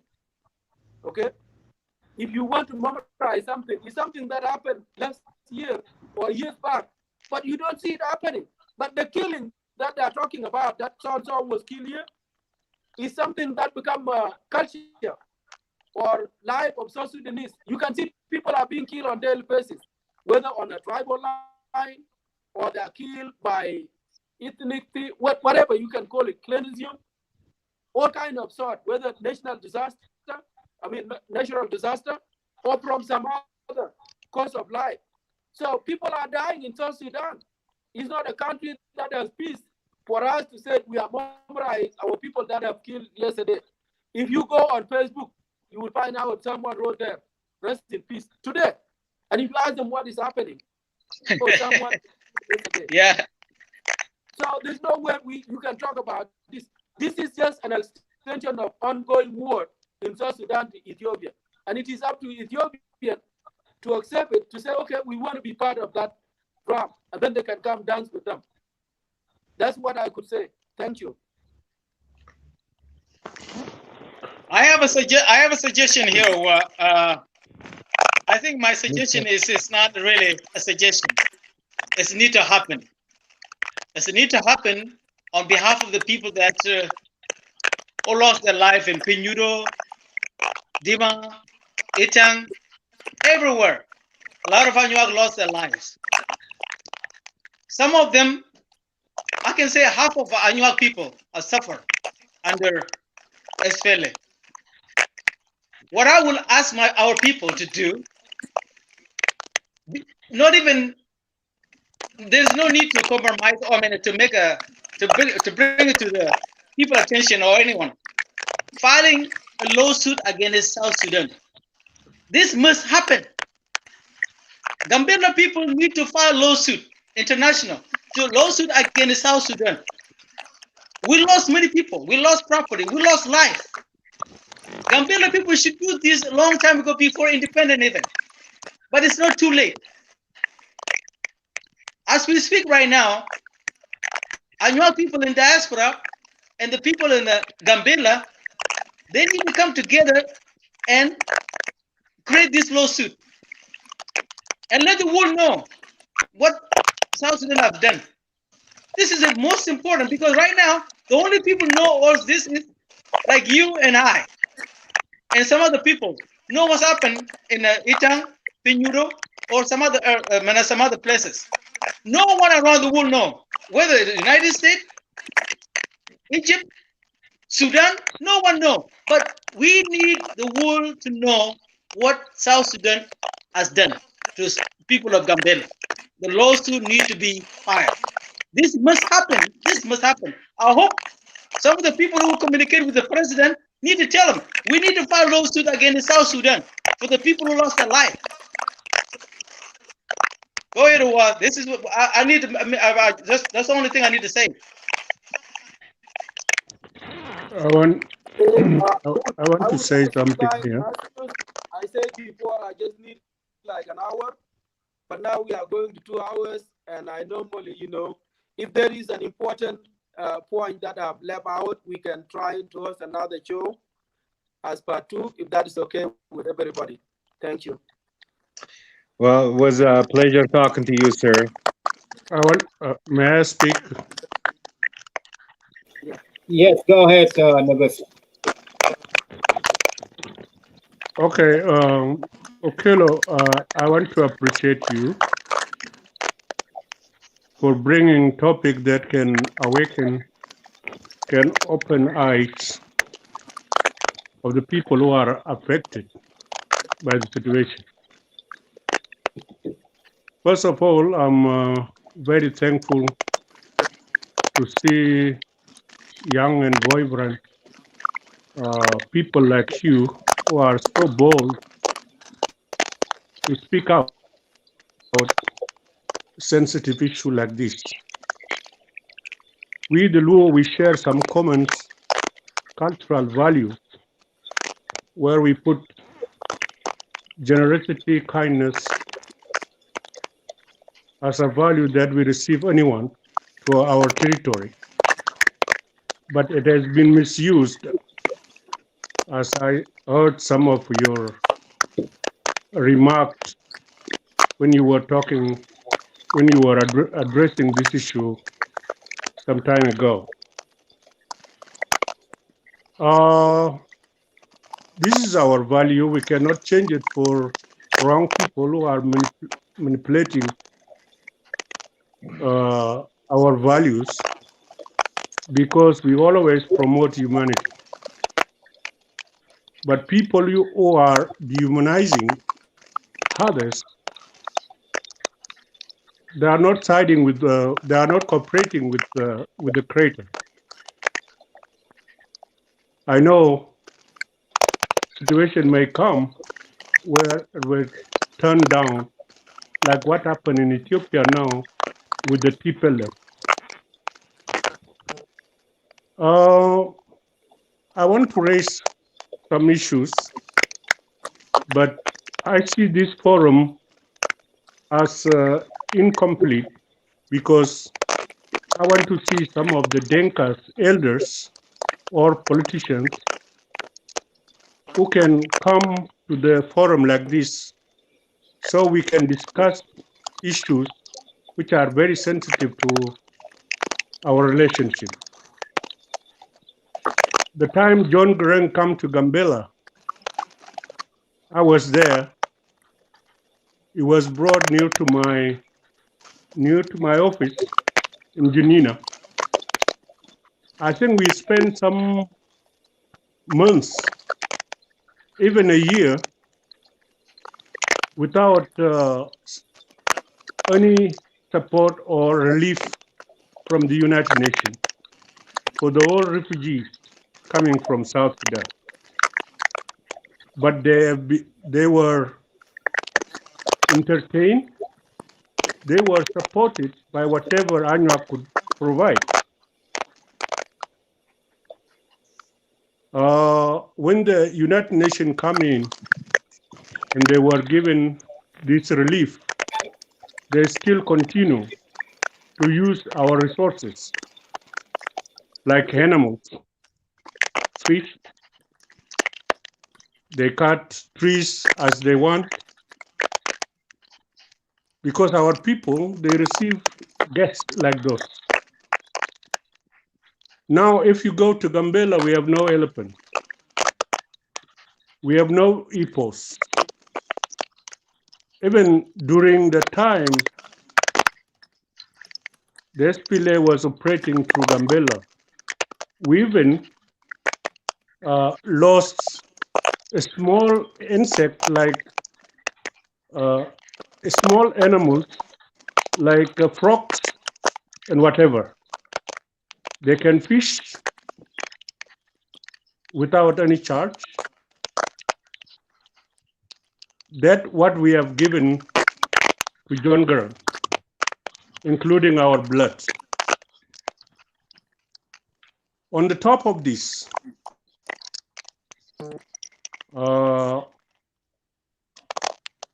we made, there was agreement made on the top of Rajah without knowing, because the conspiracy at that time was to wipe away Daniel from the land. That's what the Derg was conspiring against Daniel. And what was done, they brought two Norths to the top leadership in Gambela. And these Norths, with the SPLA, they planned a genocide on Daniel. So in one day, we have this historical genocide which was carried out in Pinyudo, in Poko, and Itang. The good thing, John Garang was not there. This was done by a group of Nuers, including some Dinkas, and the killing was really horrible. Even today, you see some pictures in Pinyudo where a woman was burned down with two kids, one in her back and one in her arm, in her own land, not as a refugee. She was burned down in Pinyudo. We know that more than 300 people were killed in Pinyudo. In Akaro and Itang, there were so many. We were silent. Danyag was silent by the action John Garang took at Itang when he shot 60 of his officials in Itang in front of Danyag. but could not compensate what has been done in our land. So when the government was overthrown, the killing of the SPLA or the refugees in Pinyudo was not carried out by Danyuak. It was carried out by the TPLF. But it turned out that in Sudan, and what is now going on video, what you call the lost boy or the lost girl videos, it is promoting a living hatred between the Anyuaks and the Denkas. Who is doing this? These are the Denkas elders, the Denkas politicians, the Denkas government, who is promoting the hatred between the Denkas and Anyuak. They forgot what the Anyuak have contributed to them. They forgot what the land of Danyuak have contributed to them. So I was in Juba by myself when we were massacred in 2003. Most of our people, they ran for their life to South Sudan. They were mistreated badly. And those who have struggled, whom we call our politicians, they were betrayed to the TPLF government because of this hatred, including the former Gambela governor Okelakwe was given to the TPLF in Juba, paying a lot of money to the security in Juba. Most of our people were surrendered to the enemy, to the TPLF.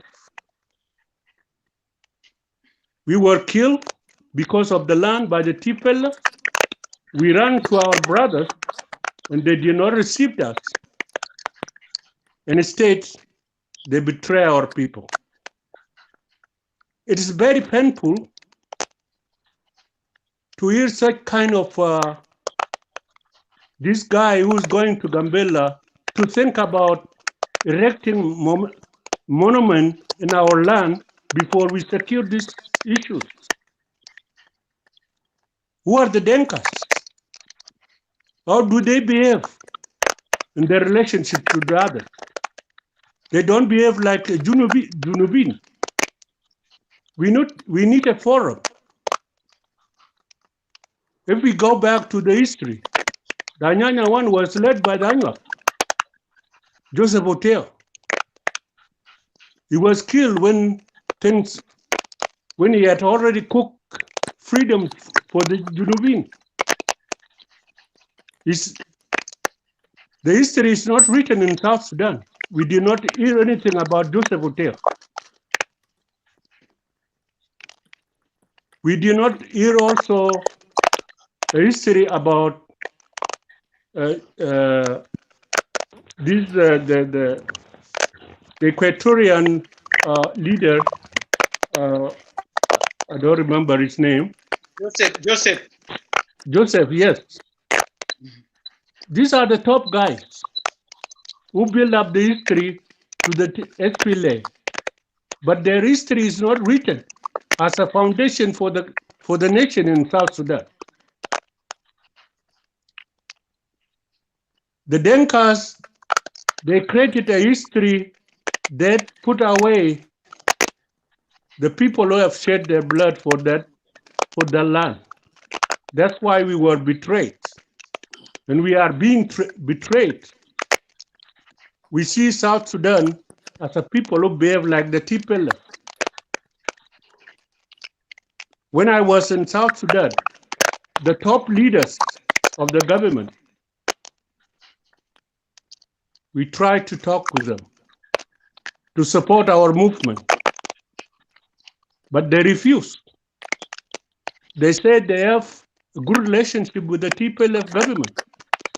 And that, of course, They had a lot of economic relationship.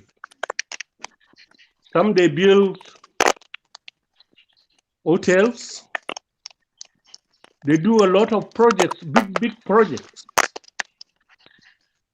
And what surprised me is the disparity between rich and poor in South Sudan. When some people are driving these armored cars, while the others are dying with the poverty. I don't want to see this kind of nation as a nation fighting for the freedom of the oppressed. So the Luos in South Sudan, I see them, they are oppressed. And what I thought about that at that time is now coming up. I think the Luos, they should not sleep. The politics of majority and minority, it should be reconsidered. We are the Anuaks in Gambela, we are the indigenous of the land. Even though we receive millions of people in Gambela, we still consider ourselves as indigenous. We need to be honored in our land. We are the majority. Even though we are less in number than the newcomers, we don't want to play with this majority politics in our land. That's why there is a human rights abuses always happening. So the minority tribes in South Sudan, in their own land, they are the majority. They should come up and speak against this kind of tyranny, this kind of people. The Denkas are misbehaving. They are mistreating the government. They are mistreating other tribes. You know, when we were killing Gambela, do you know what has been said? The islanders, they were saying, you go to South Sudan because that is your government. This is our land. They said Gambela belonged to them without Dima. But when we came to South Sudan, we were not welcome. While we provide a lot of support for them to build up to this nation today, including our blood. So, brother, you are speaking what is right. You are speaking your mind. I would like to see people like you to come up with this issue. We need the Denkas to come to the forum. We want to speak to them. The way they behave is exactly the TPLF behavior. They want to occupy the other land and undermine the others. When they come to your land, they will increase the number. Whenever one is attacked or anything happens to them, or they create problem, they have backup, which is the government. The military come and wipe you away from their land so they can claim their land and live on your skeleton. This is the kind of situation we are facing today in Ethiopia. All the indigenous tribes in the southwest are facing the same problem. We have nowhere to run because such kind of people are in your side there. So the issue, should we be silent or we come up and agree on some points to protect our land, because land to us is our history. Land to us is our identity. Land to us is our life. Without land, we cannot live. We are people who have been given a precious land from our ancestors with the history. So whoever come to our land, it should order us. This is the politics we want to promote now in order to respect the indigenous people in their own land. In Ethiopia, the politics will be different from the time the war broke out in Tigray. I think Ethiopia will be a different country. The issue of self-determination, the issue of identity, and the understanding or the demand for unitary Ethiopia is something that has got new or different understanding among the 83 tribes in Ethiopia.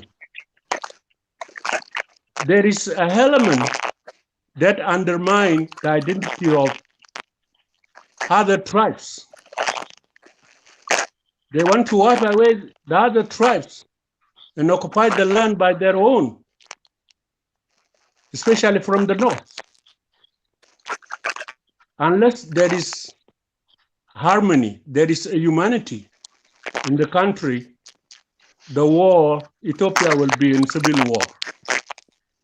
So what would be done to the upcoming wars in South Sudan? South Sudan will be affected. Already Sudan, the North Sudan or Sudan has gone into war. Why? It's because the Gumus people in Benishangul, because they are dark, they are called Shankela, they are called Barrier, slaves who do not deserve their land, they are being wiped away. But those who are killing them, they are the people shouting at the international level.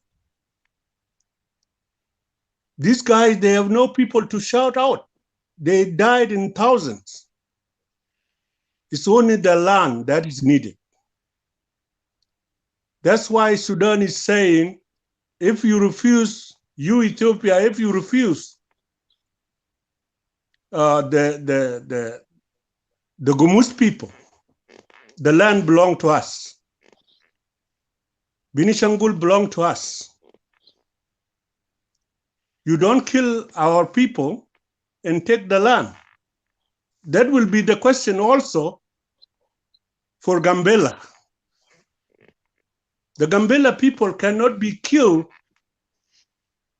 and the others who have got the power in Ethiopia and take Gambela without Danywaks. That can never happen. So we have an issue. What is happening in Benishangul, the war that is being extended to the Oromia, and the war which is being initiated among the Afar is going to escalate to Somali. The Southwest indigenous people, they have a say. They live in their own land. They have to protect the land from people who are colonizing them. It's not a colony, but this is a situation that they will wipe you away from the land. They don't need your race. They don't need you to be there. Exactly the same mentality is happening, is being carried out by the Dinkas. They should think what has been done in the past. We have been so nice to them. Being nice to them, we were not naive. It is a humanity. So they need to rethink. You raised the issue, brother. You are young. He's gone now, but just go ahead. He's gone. It's gone. Okay. Yeah. Yeah. You raised a very important issue. which I really need to encourage you to come up, to speak up what you are saying, because you are not speaking to the Anuak, you are speaking to the other tribes who are being misused. So this is a very good topic. What I want to conclude, the monument the Denkas are dreaming about in Gambela. This man is very lucky to go to Gambela and be taken to places he thought he should be. I think he should be told that he should not go back again. No monument can be erected in Gambela before we settle this kind of problem between us and Denkas. We have a lot of griefs. And the Lost Boy videos is being watched and all over the world. The message there is that Anuak have killed us. Anuaks are enemies. While they are carrying this kind of hatred worldwide against the Anuak, how can they come and think about erecting a monument in Gambela? It will never happen. They should be told. Man, I want to stop here. Thank you so much for giving me time. I don't think they can erect it, because the way the things is going right now, because this is the wake up call. What happened in a few days ago when Brother Joe came up here in the show, and other brother also Ubang, when they come on the show, I think our people kind of wake, and they heard a lot of the news, and also friends, and the video pop up. I think this is a wake up call. And thanks to social media for bringing our voice to the people that do not have anything. And from what I understand, from what I heard, for sure, that man is not going back. I don't think the plan is going to move forward. They may change the direction. And the funding that they already planned, or whoever that they are going after to receive funding, they may change the direction. As we said earlier, these Dengapur, they are manipulator. They are professional liars. They know how to lie. They already did. If you see some of their books they wrote, it's a big lie. Inside, we've been killed like this. We've been running like this. It's such a nonsense in their books. And the people of the United States here believe it. I myself, I was given a copy of one of their books by my coworker, asking me, Omar, are you a lost boy? I told him, no, I'm not a lost boy. He said, well, this is the books. I'm telling you, this is a sad story. I told the guy, I said, you know, this is a lie. All these lost boys, they're not a lost boy. All these have parents in South Sudan. They just lie to receive money. And they sold the liars. They sold their lie to the people for sure. Now they want to have this monument to lie around the world so they can receive the money. Like you mentioned, the video already went outside around the world, and people feel sorry for them. Our job now is to overturn this lie, to tell the truth. We need to tell the truth. Telling them around the world, this lost boy, they are telling the truth. And we need to come up also with with the same agenda we have. We lost many people. Not only 100, 1,000 and more people. Life is gone. We need to bring to the attention, around the world, so the world can know. And instead of lost boy, my friend, we don't need to sleep on this thing. Almost now, since CPA was almost now 11 years, no one ever come up with the ideas that we need to come up. We need to say something about our people. We lost many people. How can we sleep? We're supposed to confront it before they even go too far. So thank you. Thank you a lot. Thank you so much. So anybody can hurt anything, then we can go for it, or I believe, brother, what's his name? Okelo already Let me, gave let me time. ask let me ask Uncle. I have a question. I've Yeah, heard a go ahead. question earlier. I don't know if it's suitable or not. Coming up with a lawsuit against the South Sudan, is that something that we can move forward or not? What do you think? I I think in this crisis now will be creating problem upon problem. From our side, we have got a big problem that we need to address. We see most of our people are still sleeping with what is happening in Ethiopia. Not only we, even the world is watching what is happening in Ethiopia. Now people are engaged in an election issue. Whether the election could be real or not, nobody knows. But a lot of mess has been done already, which might bring civil war in the country. If Ethiopia is destabilized, the East Africa will be affected as well. Not only we, but we need to organize ourselves. Now we are aware who is the enemy, who is afraid. I think we know each other now from the lesson we have learned. We don't need our people to die as before without doing anything. We are trying our best. But the good thing, we need to know ourselves. We need to organize ourselves. You in South Sudan, the minority tribes, you are more than enough.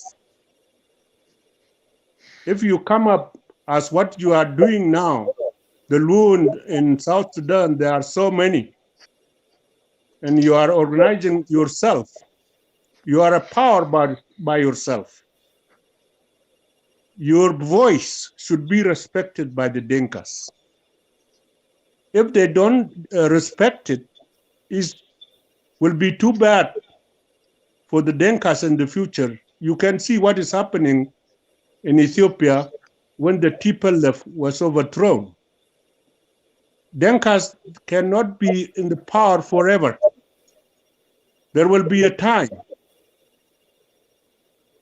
So that time will be bad. We need to tell them that it's better now to make compromise, to forget what is in the past, and talk on different issues and prepare ourselves for what is coming. So I think it's better to get you organized. It's better to make unity. The unity you are creating in South Sudan for the Lus, another tribe, I think you go ahead with it and make it strong. The North, they have got hidden agenda. We need also a forum like them, with them, if they want. We can make debates on such forum because the politics they are carrying it is not the politics that can benefit all of us. So the Denkas and the Nuers, we need them in the front. If we need to promote humanity, if we need to promote democracy in our land, we need to talk on different terms, not the way they are acting now.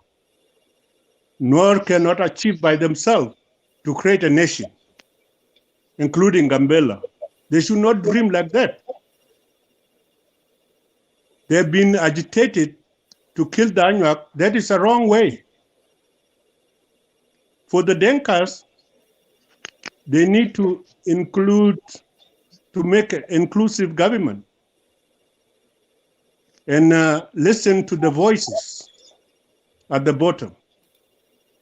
When I was in Juba, what I have seen with my own eye, when the woman was killed by a driver, he's from Ethiopia, I think so.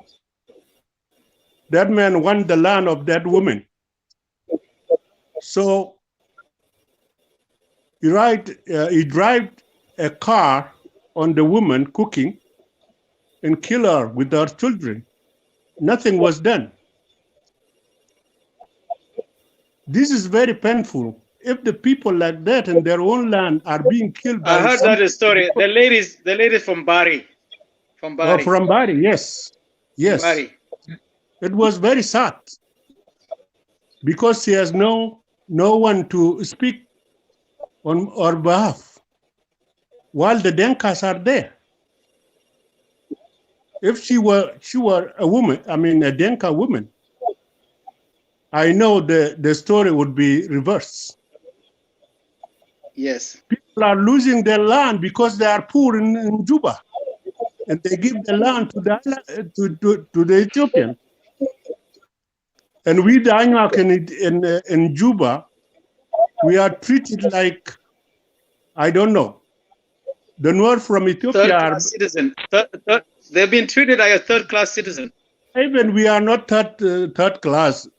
The Nuer from Gambela, they were treated better than the Anuaks. Of course, yeah. But we were the people who supported them. They forgot that one. But we let ourselves down. That's the problem. Yeah. The issue is there's no unity among ourselves in Juba, from what I understand. Sure. There is no unity. So the enemy can exist easily. Yeah. Go ahead. So the Denkas, I think you better tell them they will not be in power forever. Time will come. It's not good for them if they don't think for such kind of change to come. They should think about inclusive government where everybody is included. So this will be a good story for us to hear.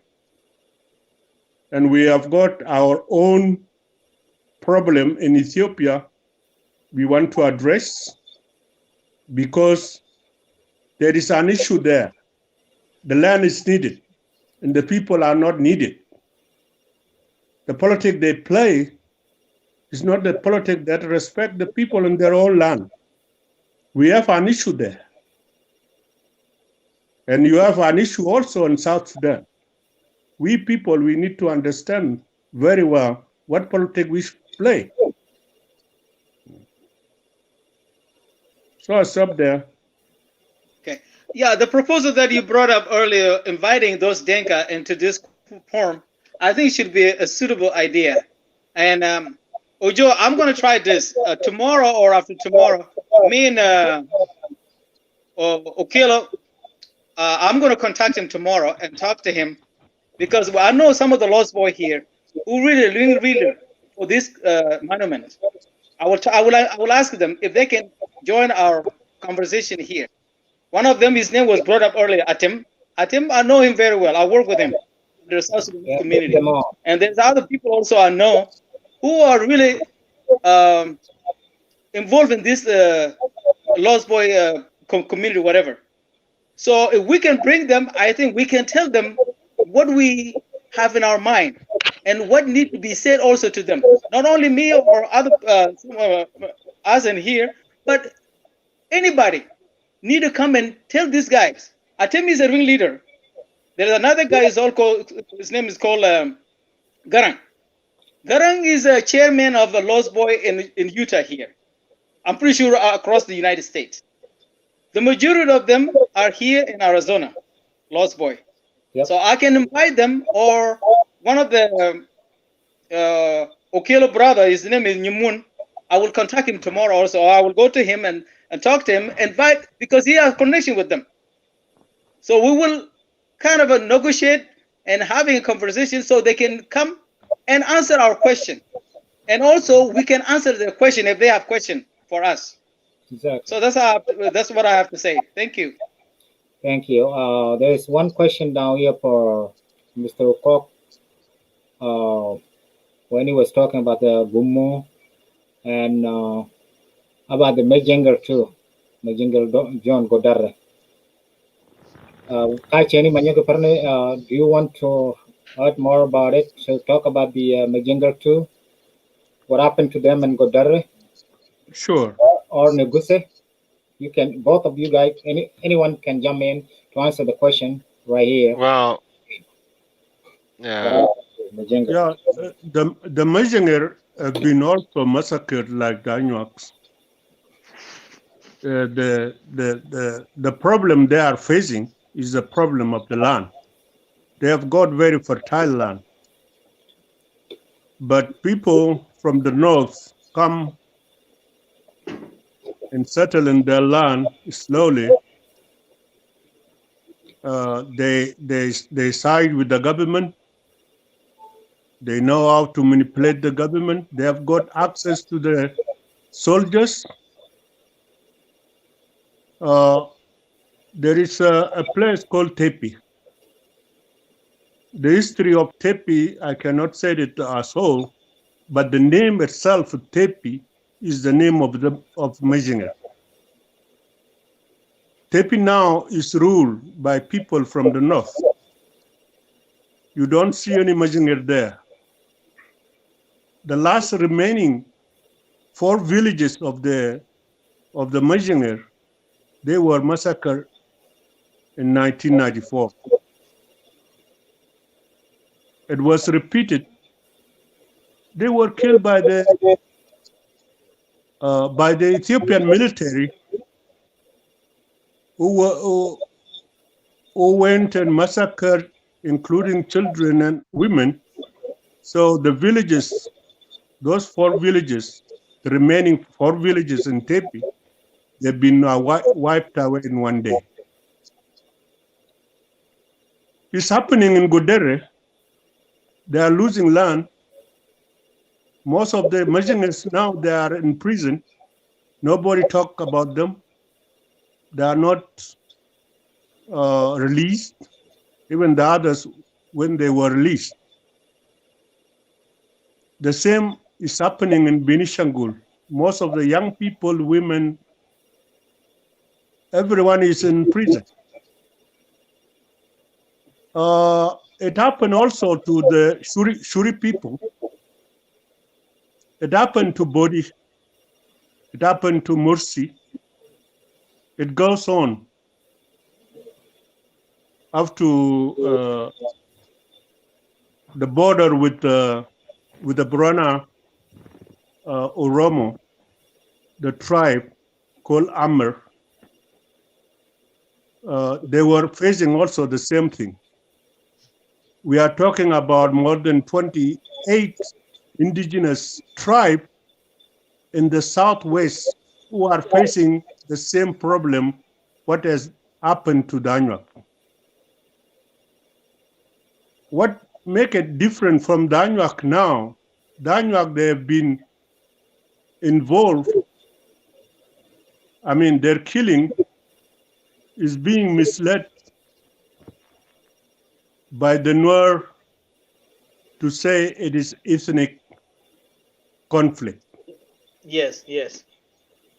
The Nuers have been used by the TPLF, including the refugees. They harmed them and killed the local people.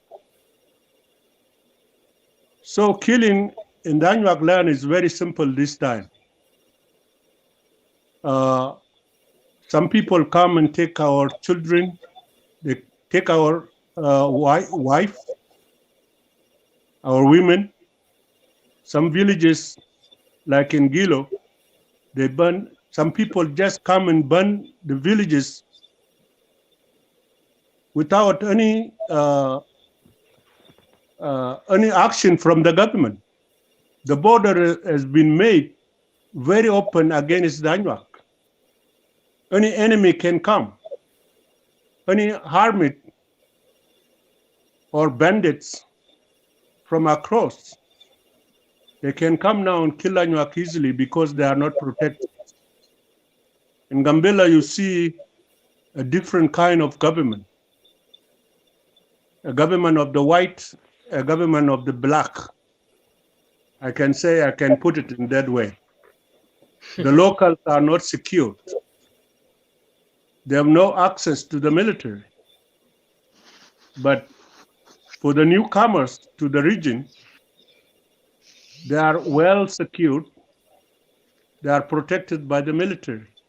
While the Anuak children and women are losing land, are losing villages, they are not secure. They run to the city or town like Gambela or wherever.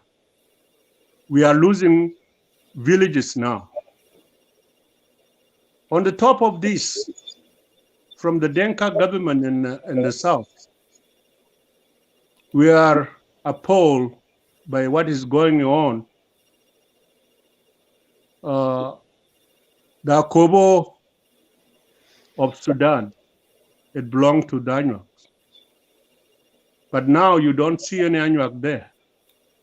It has been settled by the Nuers. The same thing happening to Nyum. If the Denkas have hard to reach out to the oppressed group, I think they could respect the Anuak by resettling them in their own land in Akobo. Yes, they will. They will, but they don't have a desire. They don't have a desire at all. Desire, yes. Leave Akobo of Sudan, even Akobo of Ethiopia now, you don't find Anuak there. It's true. Tergol is occupied by the Nuers, followed by the villages around Tergol like Wangdwar, like Bel, like Abuk, like Tertor, like they're all gone. They are in they're all called? gone. Alari. They are in Alari right now. Yeah, they're all gone. They're all gone. The only remaining villages are in Jor, and They are trying. They launch war without the involving of the Ethiopian government. Ethiopian government was silent, and we know that it was coordinated by the Ethiopian government because they came and fought the Jor people in order to evict them from their own land, just to come up to Pinyudo. Thank God they didn't succeed. Yes. It's happening also to Alwara River now, like Pukedi area. Yes. They are planning for attack in that area, so people can come to Abubu. In Itang, 16 villages were burned down. Government was silent. They were only brought back. We're speaking from South Sudan toward Ethiopia, right? The 16 borderline. Yes, this is the borderline. Some of them are borderline, some of them are not. There is some forces coming from South Sudan against Anuak, but it was done by the TPLF against Anuak, because if there is a will from the Ethiopian government could secure the Anuak from the border, but it's not happening. So we are adjected to very difficult situation where we see that we are exposed to the extinction in the land. So we see problem from both sides. Now the TPLF government is not in the place. What is happening, what is going to come, we see it as the worst to come. Because you are dismantling the self-determination notion from the politics in Ethiopia and talk about the unitary. And this unitary is not clean. Some people will hijack that opportunity and make it their own and occupy the other land, and the indigenous tribe from their own land, they will retaliate by resisting what is coming to them. This is very dangerous. We are seeing dangers to come. So the indigenous tribe in the southwest, starting from Benishangul to Gambela, from Gambela to South Homo, in those areas, are facing a very difficult situation. Every day, death. People are dying every day. Nobody talk about it. I think in last year, there was a massacre among the Mursi people. They are still plan to wipe away some tribe around Gurafarda. Those things are there. So the Engineer, they have already frustrated. They have lost a chunk of land. They are still losing it. In Gambela also, the population is overwhelming. You don't talk about the land. Land is being taken. The number of the indigenous people are decreasing. And the upcoming or the newcomers are gaining momentum in the land. In the future, we don't know what would come.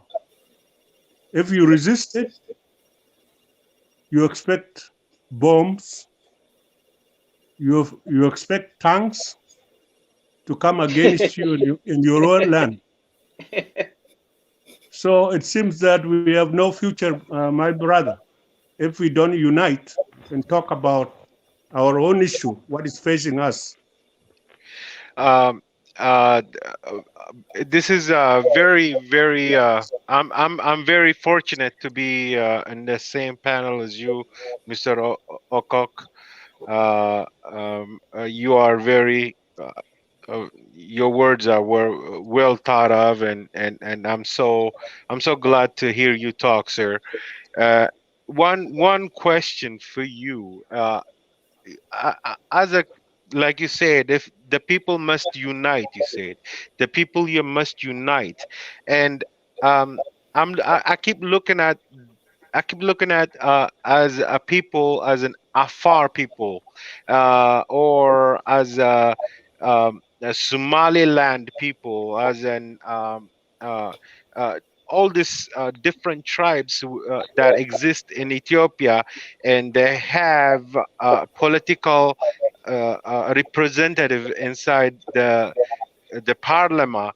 And how come your people cannot bring their own politicians inside the parliament and create that kind of political ground for their own people? That's a very good question. You know, I can answer it with the issue that has been raised about accommodating the new law to welcome the refugees in Ethiopia. I think when that article was passed in the parliament, you have seen on the public when the Gambela representative talk against it to welcome the refugees in Gambela in such a way that they should be considered as citizens. We know the problem, what that man was speaking. He was speaking the heart of people. He knows the problem of refugees.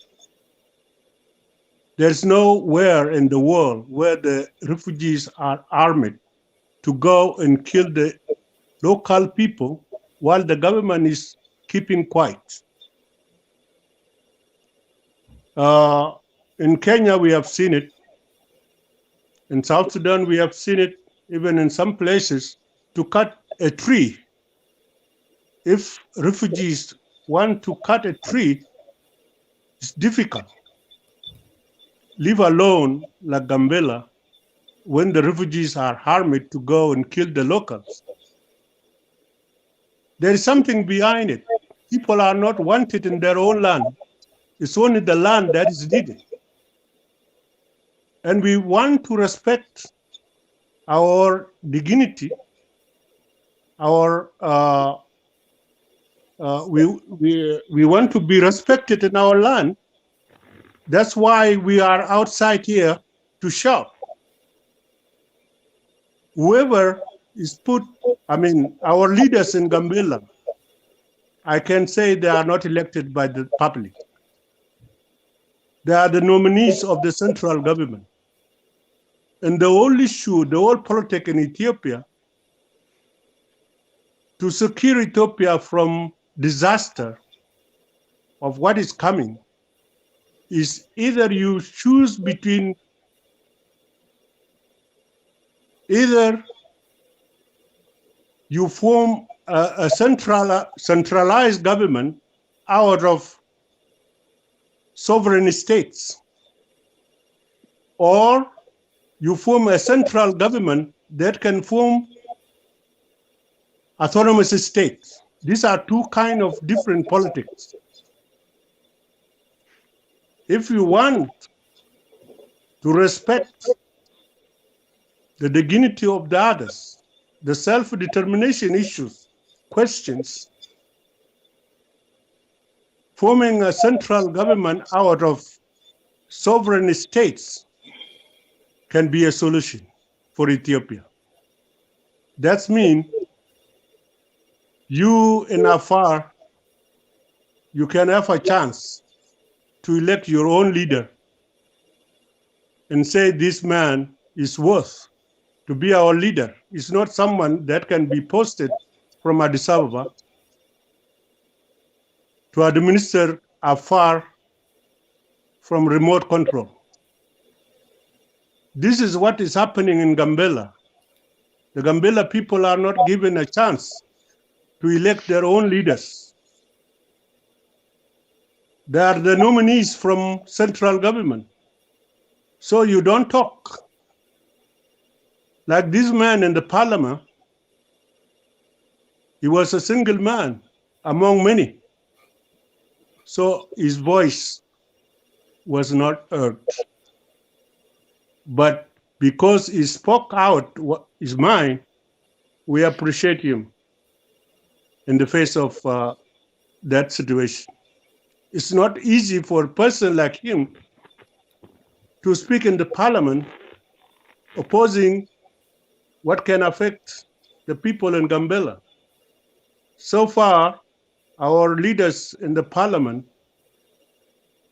those are the people who could not speak by themselves. Why they are there, nobody knows. So we have no leaders whom we elected to present our problem at the center. So the problem in Afar, the problem in Benishangul, the problem in Gambela, and the problem in Somalia are the same, because our leaders, they are from the top down, not bottom up nominees. So we feel that up to now, in those all three regimes in Ethiopia, starting from Haile Selassie regime, Derg regime, and the TPLF regime, we have not yet elected our leaders. We have leaders, but always those who speak on behalf of their own people, they end up in prison, they end up in killing, they end up in being exiled Like I am now in here. I have got 10 years now without seeing my children. I don't know my wife for 10 years. I've been in prison in Addis Ababa for 3.5 years. When was this? This was from 2002 to 2006. Why? It's because I mediated a bloody war between Anuak and Nuers, and peace prevailed. The question is why there should be a peace in Gambela. They don't want to have peace between Anuak and Nuers and Gambela because they know if the Nuers and the Anuak come together, they can talk, they can challenge the situation. But to live for them is to divide and rule. So the internal colonizers inside the country is affecting our democratic rights to speak. That's why we struggle to have voice to speak our mind in Ethiopia. If we can speak our mind in Ethiopia, we have a lot to say. Ethiopia is a country of blood. Why I say this? There is a situation which need to be addressed. We need racial equality in Ethiopia. Unless we have racial equality in Ethiopia, the bloodshed can never stop. But there is a mentality within the country there who does not accept other as a human being like themselves.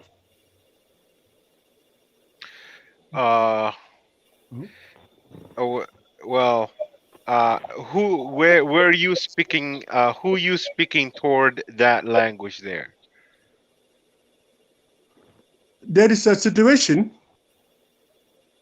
there's a mentality in Ethiopia that does not accept the others as full human beings.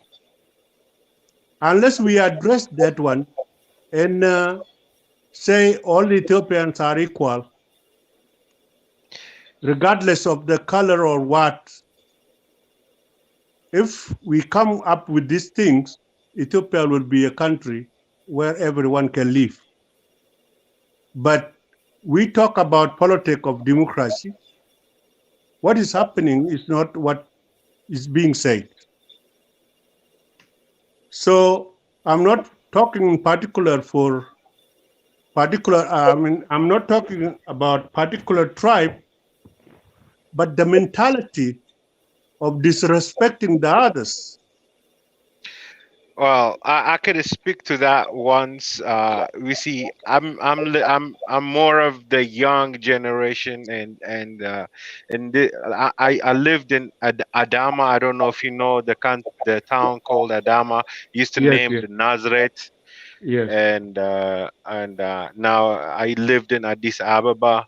You know, I grew up around people from Benishangul, Gumuz, Gambela, and you know, I grew up around people like that, and I do not see the disrespect that you say exists. The new generation, I believe, it's more inclusive and more educated. It's not all that stuff is not from hatred. It's just that from or it's just from unknowing, not knowing of who actually exists in your country, who belong here, who does not. You know, that's what they lack, the old generation, I believe. And the new generation, I think uh, uh, more technology is involved in it, and they know now what kind of country they live in. And I believe those worries, I don't um, that the disclosive attitude that you're speaking of, I don't think exists anymore. But with all respect, sir, and yeah, uh, I think Negus, peop- Negus, I need to add something. I yes. wish or I hope the current government will listen or will change. Um, Yeah, there's yeah, one you thing know. that I really disagree. I really disagree. And coming up, the TLF, TPLF, whatever is the name, coming up divide the regions based on the tribal. That's something that they expose the tribes, even the regions, like the area, zone, whatever, Anyuak zone, Oromia area, Oromia Kilil, whatever. This is something that is discriminating. Oh yeah, yes, it During the is. It Derby, is. yeah. So to me, I'm is if Abi is smart enough to think better, he need to drop this Kilil, whatever that, based on the tribe, Oromo yeah, region, Amara region, Tigray region. He need to drop this thing. yes, they totally do. Like I understand that you're saying, Yeah, and I I'm disagree with it speaking of because the this people. is simply I'm you. speaking Okay, of Anuak, no. Oromo, Amara, whatever. Even in Gambela region, they still Anuak zone, Nuer zone, Mugan zone. This is just it's not good at Uh, all. It doesn't work. What about yes, if I the say, okay, political. I am a leader now. I want to hire someone. I will go based on my tribe and hire a model Julu and leave other people that do are not relate to me. Yeah, So yeah, the this political destruction dividing people is based on really bad. tribal, that's something that Nugus, is not right. Nugus, what you said, you younger generation, if you don't have that disrespect among you and the others, and you are very inclusive, this is what we are dreaming of. If the young generation can address this issue and see that all the Ethiopians are equal, and we bring a racial equity, as American is doing now, I think you will be healing the country. But Definitely, it's not it's definitely. not it's not an issue that can be overcome in one day. It is historical. It may take Like time, but it will come. yeah, like Omota Dom is saying, the dividing region into tribal issue has got the problem. Me, I cannot disagree with this because this has come with the self-determination issue from the tribes. Because in the past, it was a unitary Ethiopia. That unitary Ethiopia did not recognize the other's identity. So it was fought. I mean, the people fought against it until it was overthrown. That's why they brought this as a solution. The new government is trying to take us back to where we don't talk about the cliff. This thing to the tribe, the 83 tribe, I think it will bring a lot of resistance because someone who has already benefited from self-determination and you bring him back to divide Ethiopia into four: North Ethiopia, South Ethiopia, uh, East Ethiopia, and West Ethiopia, and you don't talk about the identity of the tribe, it's not an easy thing because there are some people who are very, very interested in this kind of politics because they know how to manipulate the right of the others. But if you are given a power, a sovereign power, because Ethiopia is a sovereign country, and that sovereign power should not be centralized, it has to be destabilized or decentralized. How can you make it? Could the Gambela come back to Elubabur or you take Benishangul to Romia or Afar to whatever, it's not an easy thing. So the unitary Ethiopia, the notion of unitary Ethiopia politics is very, very something very sensitive in the eyes of. It's kind of tricky. Yeah, in the eyes of people who are playing politics. For the minority, I could say, let me use this one because I don't like this minority politics. We are majority in our land. We are not the minority. But in terms of numbers, the tribe who are less, the tribe who are few in numbers, for them to be identified, there is no way of playing identity politics.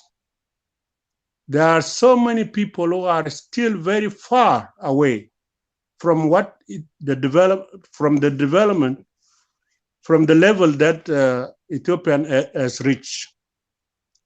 Gambela could be better because we have educated people now. In Benishangul, we might have also educated people. But if you come to South Omo,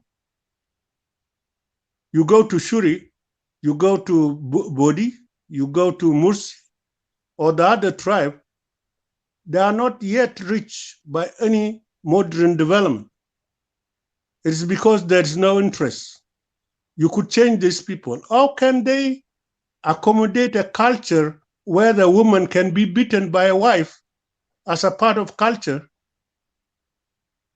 to show the bravery? How can people go naked this time in 21st century while some people have reached to the moon? How can I allow this? It's because there is no will. When one of the Bodi people talk about the massacre of 2005, when the women, the pregnant women, their stomach was open, were opened by knives, and they leave the children on the top of the dead woman and push a big stake in their private in the market while government is there.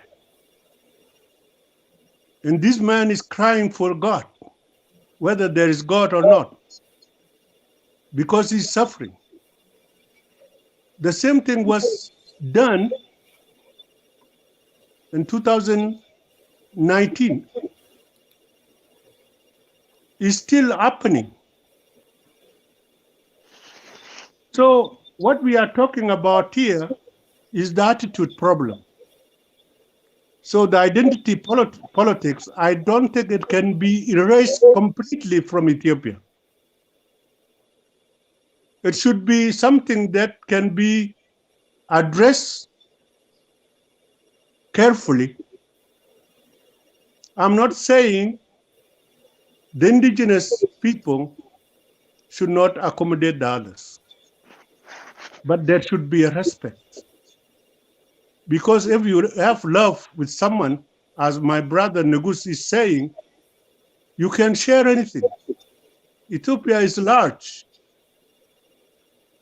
We have got a plenty of land. We can share it if there is a genuine justice. If there is love, we can share it. But if there is no love, even the big land can be very small for us to accommodate. So what is needed here is fairness, is love, where everyone should take the attitude of humanity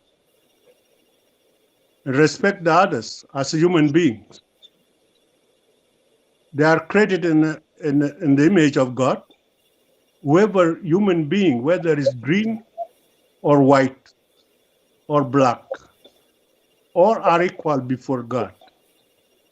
The shedding of blood in the country is too much. And the curse of this blood is not good for us. It's not good for the generation to come. We need peace. We don't want any Ethiopian to die. But to respect ourselves, we need to dialogue. We need to talk sense. So everyone can live in peace in the country. So if the young generation is addressing this issue, I think will be a good direction for Ethiopian politics. Otherwise, from what I'm hearing, from what I'm reading, the history that is started from King Solomon to today is a wrong understanding. I'm opposed to such kind of history. Yes, like Queen Sheba, she went to visit King Solomon. She came back with a baby. Should be people identify themselves as something that you can be proud of, or something that you need to remorse of the sin that she brought to the country. True. If you are on Based on how the they side of describe it, proudness, if you based make on it how they proud, Hey, describe it, it is just it's like a baptism of a truth. Yeah. yeah. So if you take it as something that you are proud of, you are undermining the identity of the others. But if you remorse of what she brought from King Solomon, you will identify yourself with other tribe, and you will be equal. So such history, it should be rethought. I think people need to be reoriented. And the church, like Orthodox, they need to preach a new way of doctrine. If we follow such kind of story, and people, they feel proud of it, and they see the others down, there will be always bloodshed in Ethiopia. And we Well, don't want that. uh, you see, when you connect a certain group of people with that story there, you would be looking at the Orthodox Christian community, uh, which is a large community there. But uh, there is also, I mean, maybe 30% of the country that is not Orthodox, but yet Christian, but yet that do not reg- see themselves as that group of people that you claim, to be from the Solomonic dynasty coming over to Ethiopia. Some of them are I myself and many of like me, they do think, that story that you just speak of is some fairy tale of a story, uh, that come to Ethiopia and yet to be investigated over. But Yes, yes, you are right, my brother. The thing is this: it's not only the Orthodox. I was in Gambela doing some work for the government while I was also coordinating the churches. The time I was mediating the bloody war between the two tribes, I learned a lot of things. In Gambela, whether it's Orthodox or evangelical or charismatic church, I saw some people, most of the churches, they misinterpret the Bible. There were people who were praying for the land, that God give us this land. And the local people are praying, Lord, give us our land. For the others, they don't want to have the local in that land.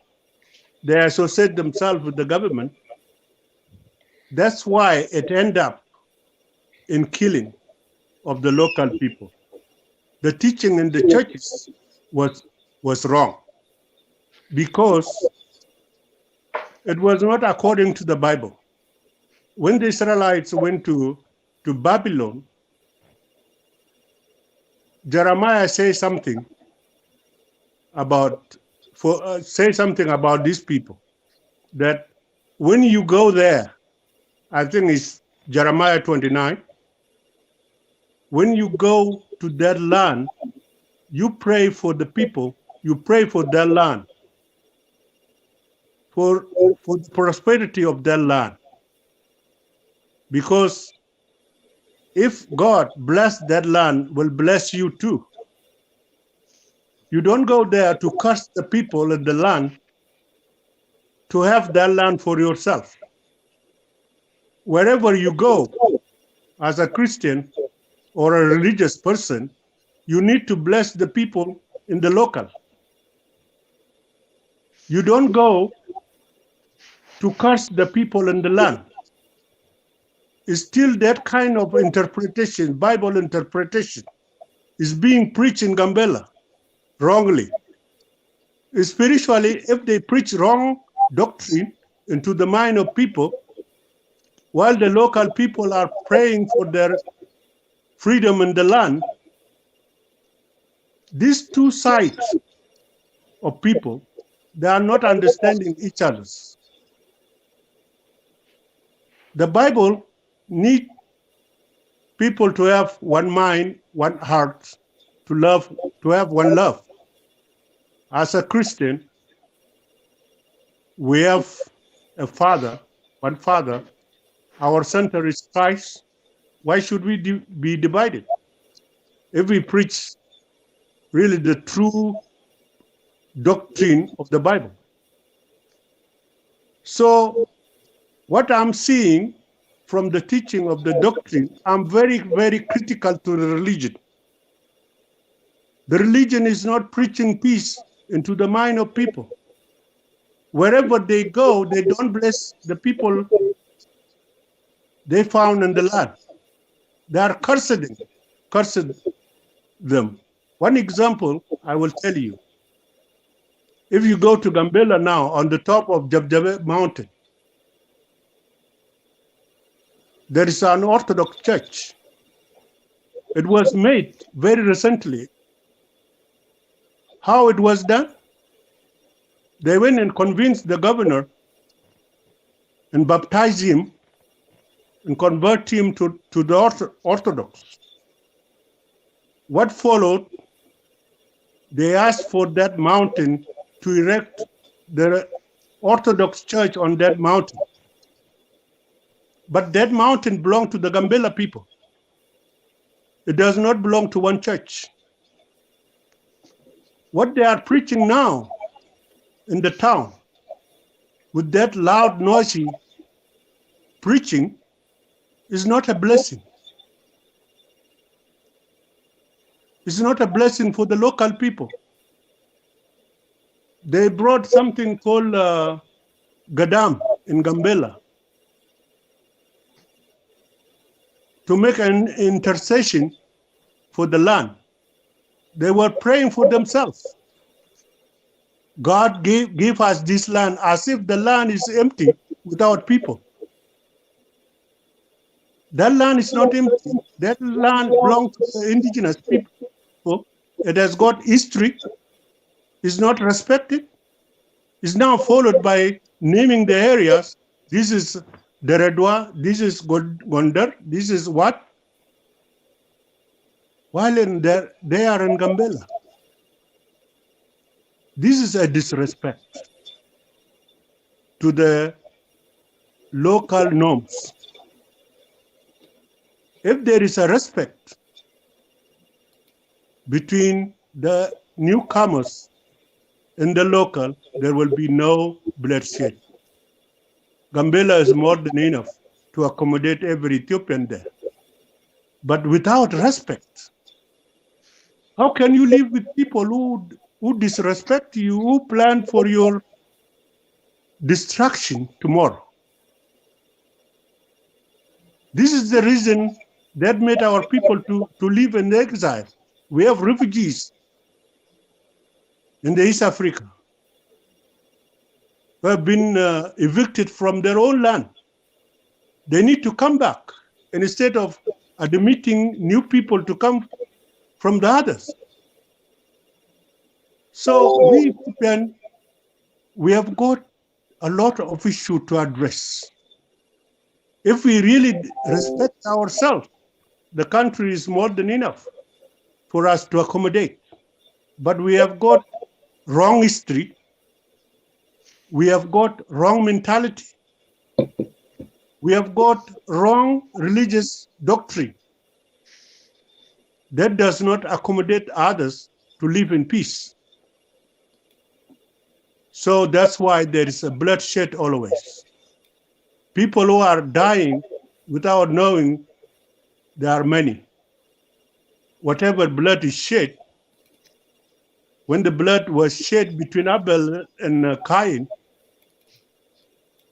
the blood of Abel cried from the land into the ear of the Creator.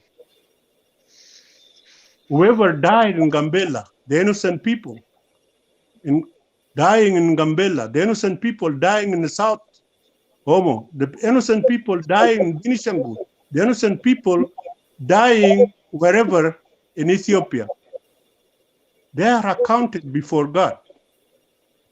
So if there is true religion, if there is true Christianity in Ethiopia, our country can be healed. So the preaching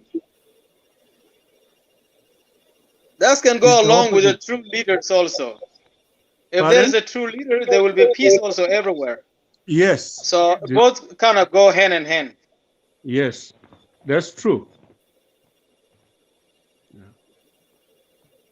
Yeah, going back to our point, I think, Uncle, you probably brought up a good point with Christianity and everything, because nowadays is I can be who I am and somebody else who is having his own religions.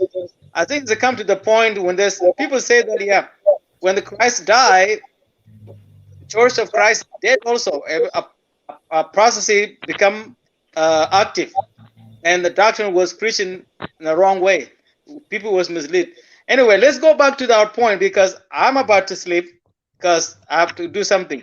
Going back to our point with this monument, we need to preach this message to our people. Let people hear. Let our leader hear. Not only our leader, even the Dinka community.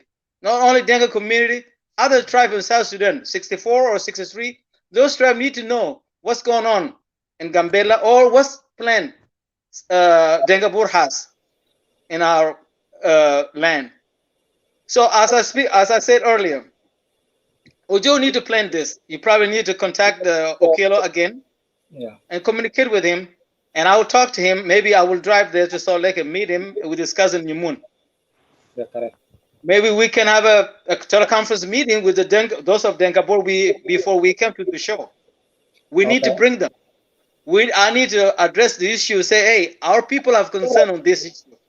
We need to ask you a question. Why you guys are planning to do to bring these monuments into Gambela? Many people have questioned. If they agree to come to the show, that would be great. So they can be asked by a number of people. Not only me or you or those online, other people can ask them. A lot of tribes, I think it's 2 days ago, a day ago, yesterday, there was a number of people. One of them from Buchulu, it was against this monument. They said, why doing this monument in the state of board? Bor is not like in New York or London.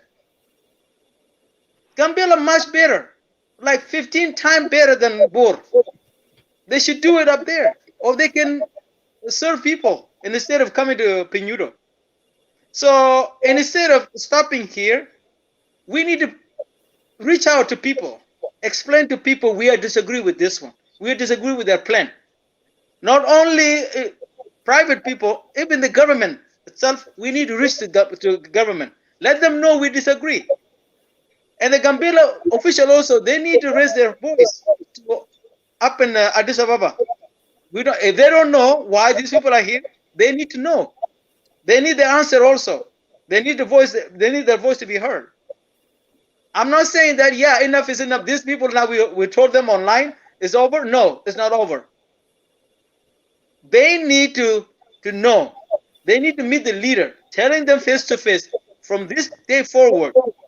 Anything called monument, we don't want to hear anymore. I will do my best tomorrow with the Okelo and Yamun, his cousin, and meet some of the Denga people. I will do my part here in Utah. I hope some of the people in different states will do the same thing. Even if you meet Denga today, you can tell them what you heard about this monument.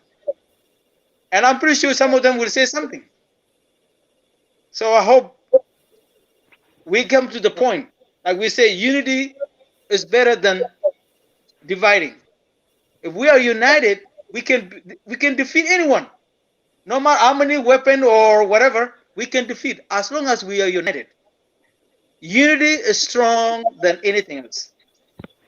No matter you're young or old, whatever, as long as you are united, you can win the battle. I'm pretty sure if we are united, we can win this battle. Thank you. Yeah, for Okelo and also for Negus, what I've been saying, I want to refer you to the Bible of Jeremiah chapter 29, verse 7. I will read it to you. Also seek the peace and prosperity of the city to which I have carried you into exile. Pray to the Lord for it, because if it prospers, you too will prosper. This is the verse that is being understood by the people who are thinking as a colonizers for both Ethiopia and South Sudan.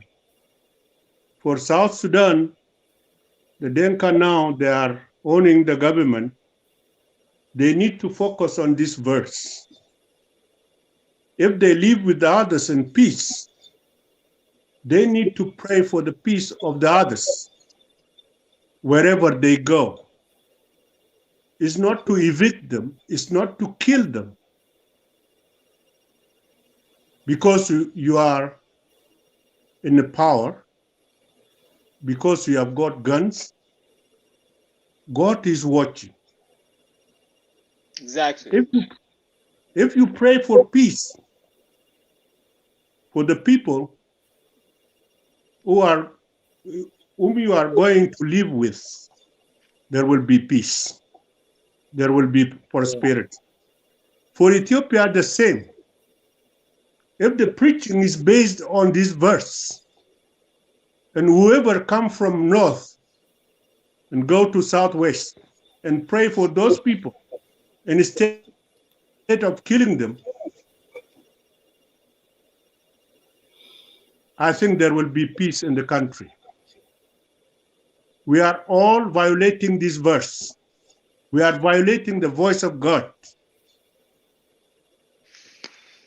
Human beings are human beings. They need to be respected. Whoever, when you are in power, you need to be very careful to think for the others. So why all this conflict in Ethiopia? Why all this bloodshed? Is because this verse is not reflected. It's not reflected in the relationship between the tribes. and those who are ruling the country. The same thing is going to happen with the Denkas in their relationship with the other tribes. They should not think about coming to Gambela to erect the monument there. Don't dream about it. Stop there. Yeah. Thank you. Okay, well, now, Negus, you want to say anything for finally? If you don't, we can close it here.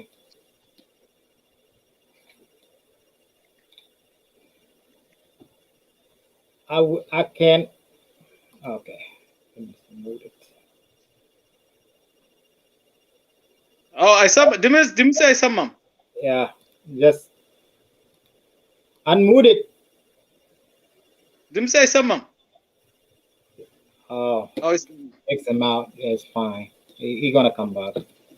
okay. Yeah, let's wait for him for a little bit and we can close it. I think I agree with what you said. Don't dream about it. You know, for sure. I hope they are listening. Don't dream. Don't wish for something that you don't get. I think what they accomplish Man, is it will be only man. going out there to see where. Okay, Oh yeah, go ahead. Go ahead. final Go to ahead. say and Sorry, guys. Well, here. it is very important for me to to say this over here. Uh, why this conflict, you said, sir? And I say, why this conflict? It's because of this Nile Dam. This Nile Dam is game changer. This Nile Dam, it is not only affect the people that live about 200-kilometer radius. It will affect uh, the whole East Africa, that waters. It won't be Addis Ababa anymore. It will be Gambela, will be the new area. It will be the land of the new Anuak, the new Addis Ababa. The power will be shifted into a different area, and I think people around there, their their conversation excuse me, their conversation must change to how we going to fit into the new political arena. Then this ethnic wars, this small wars that's going on. I think people that's around that water reservoir, the water reservoir is more important than anything that is happening around that area. So people must take initiative and responsibility to that reservoir and take it as their own, and involve themselves as much as that. And with that, I will pass it on, Mr. Okil, or anybody else want to Thank, put their mind into it. thank you, Neguse. Thank you so much. And this is a very important discussing today. I'm glad Uncle Lokok came and it dilated a little bit more. And but it's okay. Sometimes we can go off from the topic. I'm agree. I'm not kind of that person. I can push people away, and I will let people speak well how they feel inside, and to bring them out, people they can hear it. And I'm that kind of person. And I want to say thank you again to Brother Okelo. Uh, this is wake up call to all tribe in North South Sudan and all over the world where we are. And kind of this person, when I look at it, to come up with this, to wake up all Anuak with this situation, it's not an easy thing. This kind of person, we can award him, definitely. He deserve it. and we want to look for another discussion with him. I'm glad Brother Mort is there next door to them. Then can go knock the door and with another younger brothers, and even if near brother they are there too, we welcome them. We need to discuss this one. We pretty much we condemn this one. Even some near people or Dinka people accept this guy Dinka Ball. Dang Ball is Dinka from Ball tribe, and the one person cannot do anything. What I'm trying to tell my brother New York people, I want to say just relax. This thing cannot happen. And Pinyudo, even Itang and Dima and Bilpam and even Dimdolo or Kafa cannot happen to build it down there. I guarantee you guys, these people, they're going to go back to North South Sudan to build it over there. I'm pretty sure, but we cannot stop. We cannot stop this talking on this day right now. Today we have to continue this one to discuss because we don't know. Like I said before, the video, the 3 days ago, maybe there is some money there or the big government behind this thing. We don't know yet, but we have to talk. More we talk, more we're going to cancel everything. They will cancel everything. Everybody, we have to wake them up and to let them, understand what's going on in the future to our land in Pinyudo, Gambella, and Itang and Dima and Bilpam. So I will say thank you guys, Uncle Lecoq. I'm glad you came in and you teach us a little bit more. Even the world know now there's very intellectual people. They are here for us. So I want to say thank you. Nuguse, thank you. You came from part of Ethiopia too. We are the same people, the same country. We speak the same language. I appreciate you. And most of us, they're listening too now. So what we discuss here is not for Anuak only, all Ethiopia. I'm glad this message will reach to Prime Minister and office, then probably might not go far away anymore. And well, to our viewer, I need to apologize because I speak fast. When it comes to talking, speak fast, and people will not catch up with my whatever I say. I'm sorry. Next time I will slow down, just pace it out a little bit, and I hope you guys catch up a little bit of what I said, because everyone say that Omar, you talk too fast. Not only here, even at work, people say, Omar, you speak fast. So I know my weakness, and I will try my best next time. Thank you. Thank you much. Because I'm trying to put this thing a little bit some sugar on top of it, and we got Christian here. Past Mr. Okok Julo is here, Uncle Okok. I believe let him close it with prayer, and everybody be with us. I'm glad you guys join, and so we're gonna discuss this thing. Maybe I'm gonna hear something from Momot, maybe tomorrow or next tomorrow. So everybody, I want everybody. After tomorrow, because tomorrow I will talk to Okelo and with his cousin, and also some of the Denka. I know that I used to work with them as a community, the South Sudanese community, and I know them very well. And I know the guy who's in charge of this. His name is Atim, and another guy Garang, and Okelo cousin, which is Nyamun.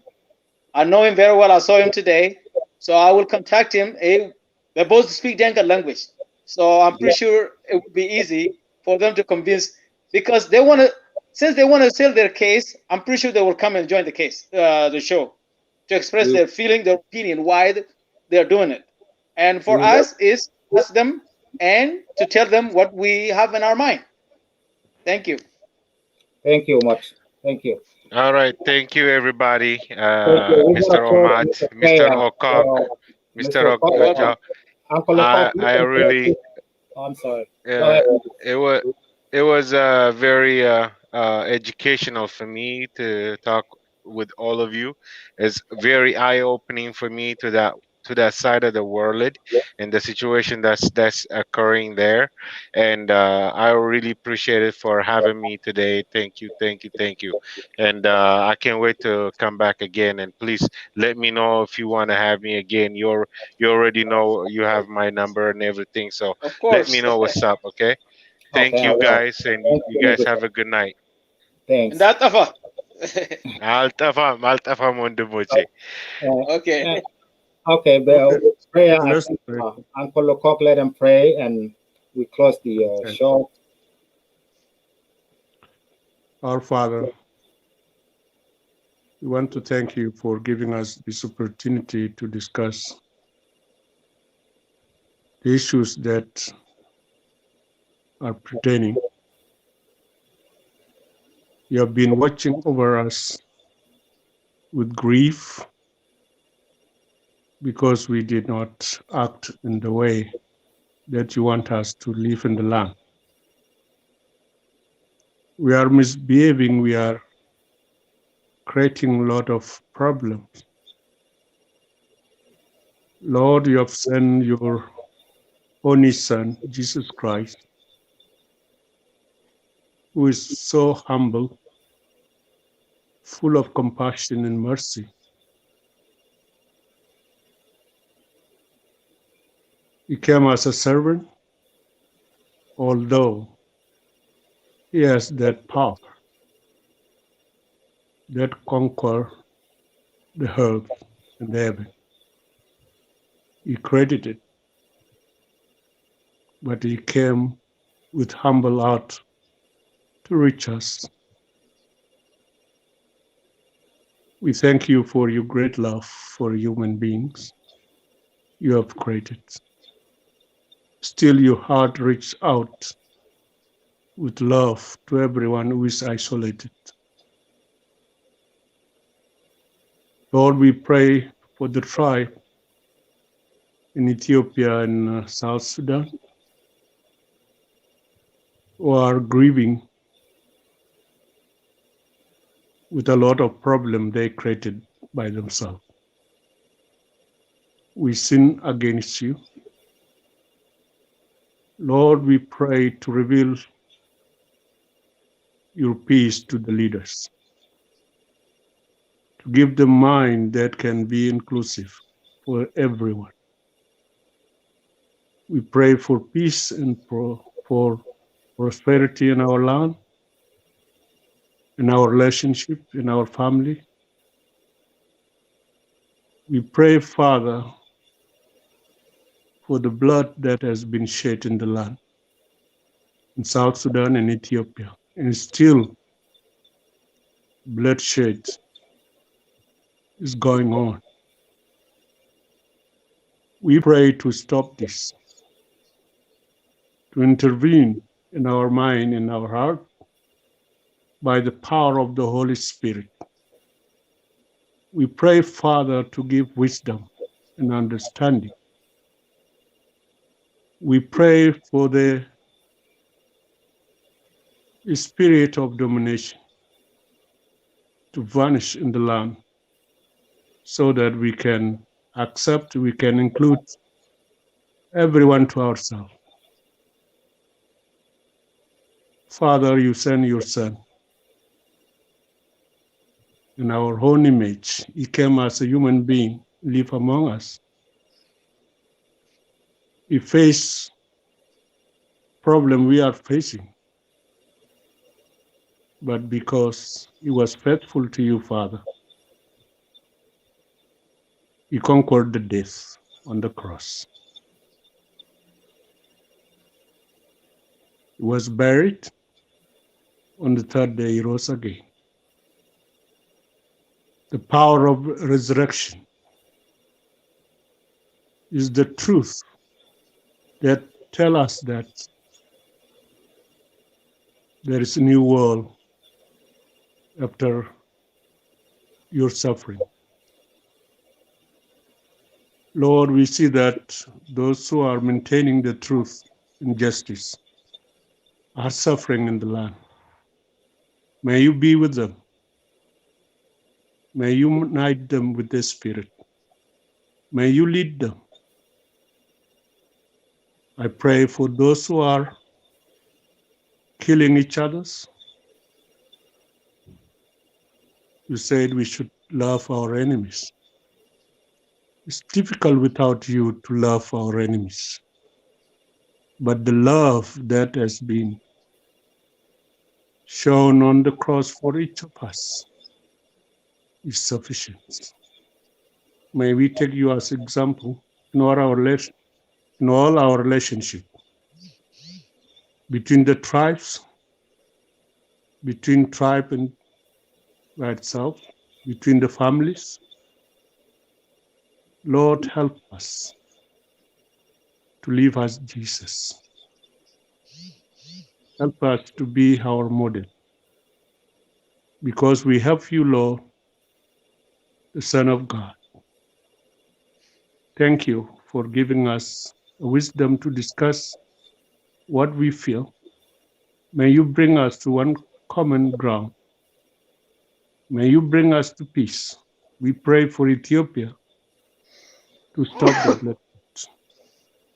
We pray for South Sudan to stop the bloodshed. We pray for the tribe, O Lord, to enjoy the freedom and self-determination. We pray for good governance. We pray for good leaders. We pray to expel the corruption, the corrupt mind, the corrupt thinking that can make others not to live in peace. We have a lot of refugees. Lord, I pray to be with them, to help them. Some they have nothing to eat now. They are suffering. We pray for reconciliation. Thank you for giving us this discussion. We pray to go forward, to move forward, to speak peace, to speak love, to speak your character. You are compassionate and merciful God. Father, we pray for the Holy Spirit to live with us. We brought this in the name of the Father, of the Son, and of the Holy Spirit. Amen. Amen. Amen. Thank you so much. Thank you. I want to say Okay. thank you for everybody to join in, and have a good night. You too. Bye-bye. We'll talk tomorrow. Bye-bye.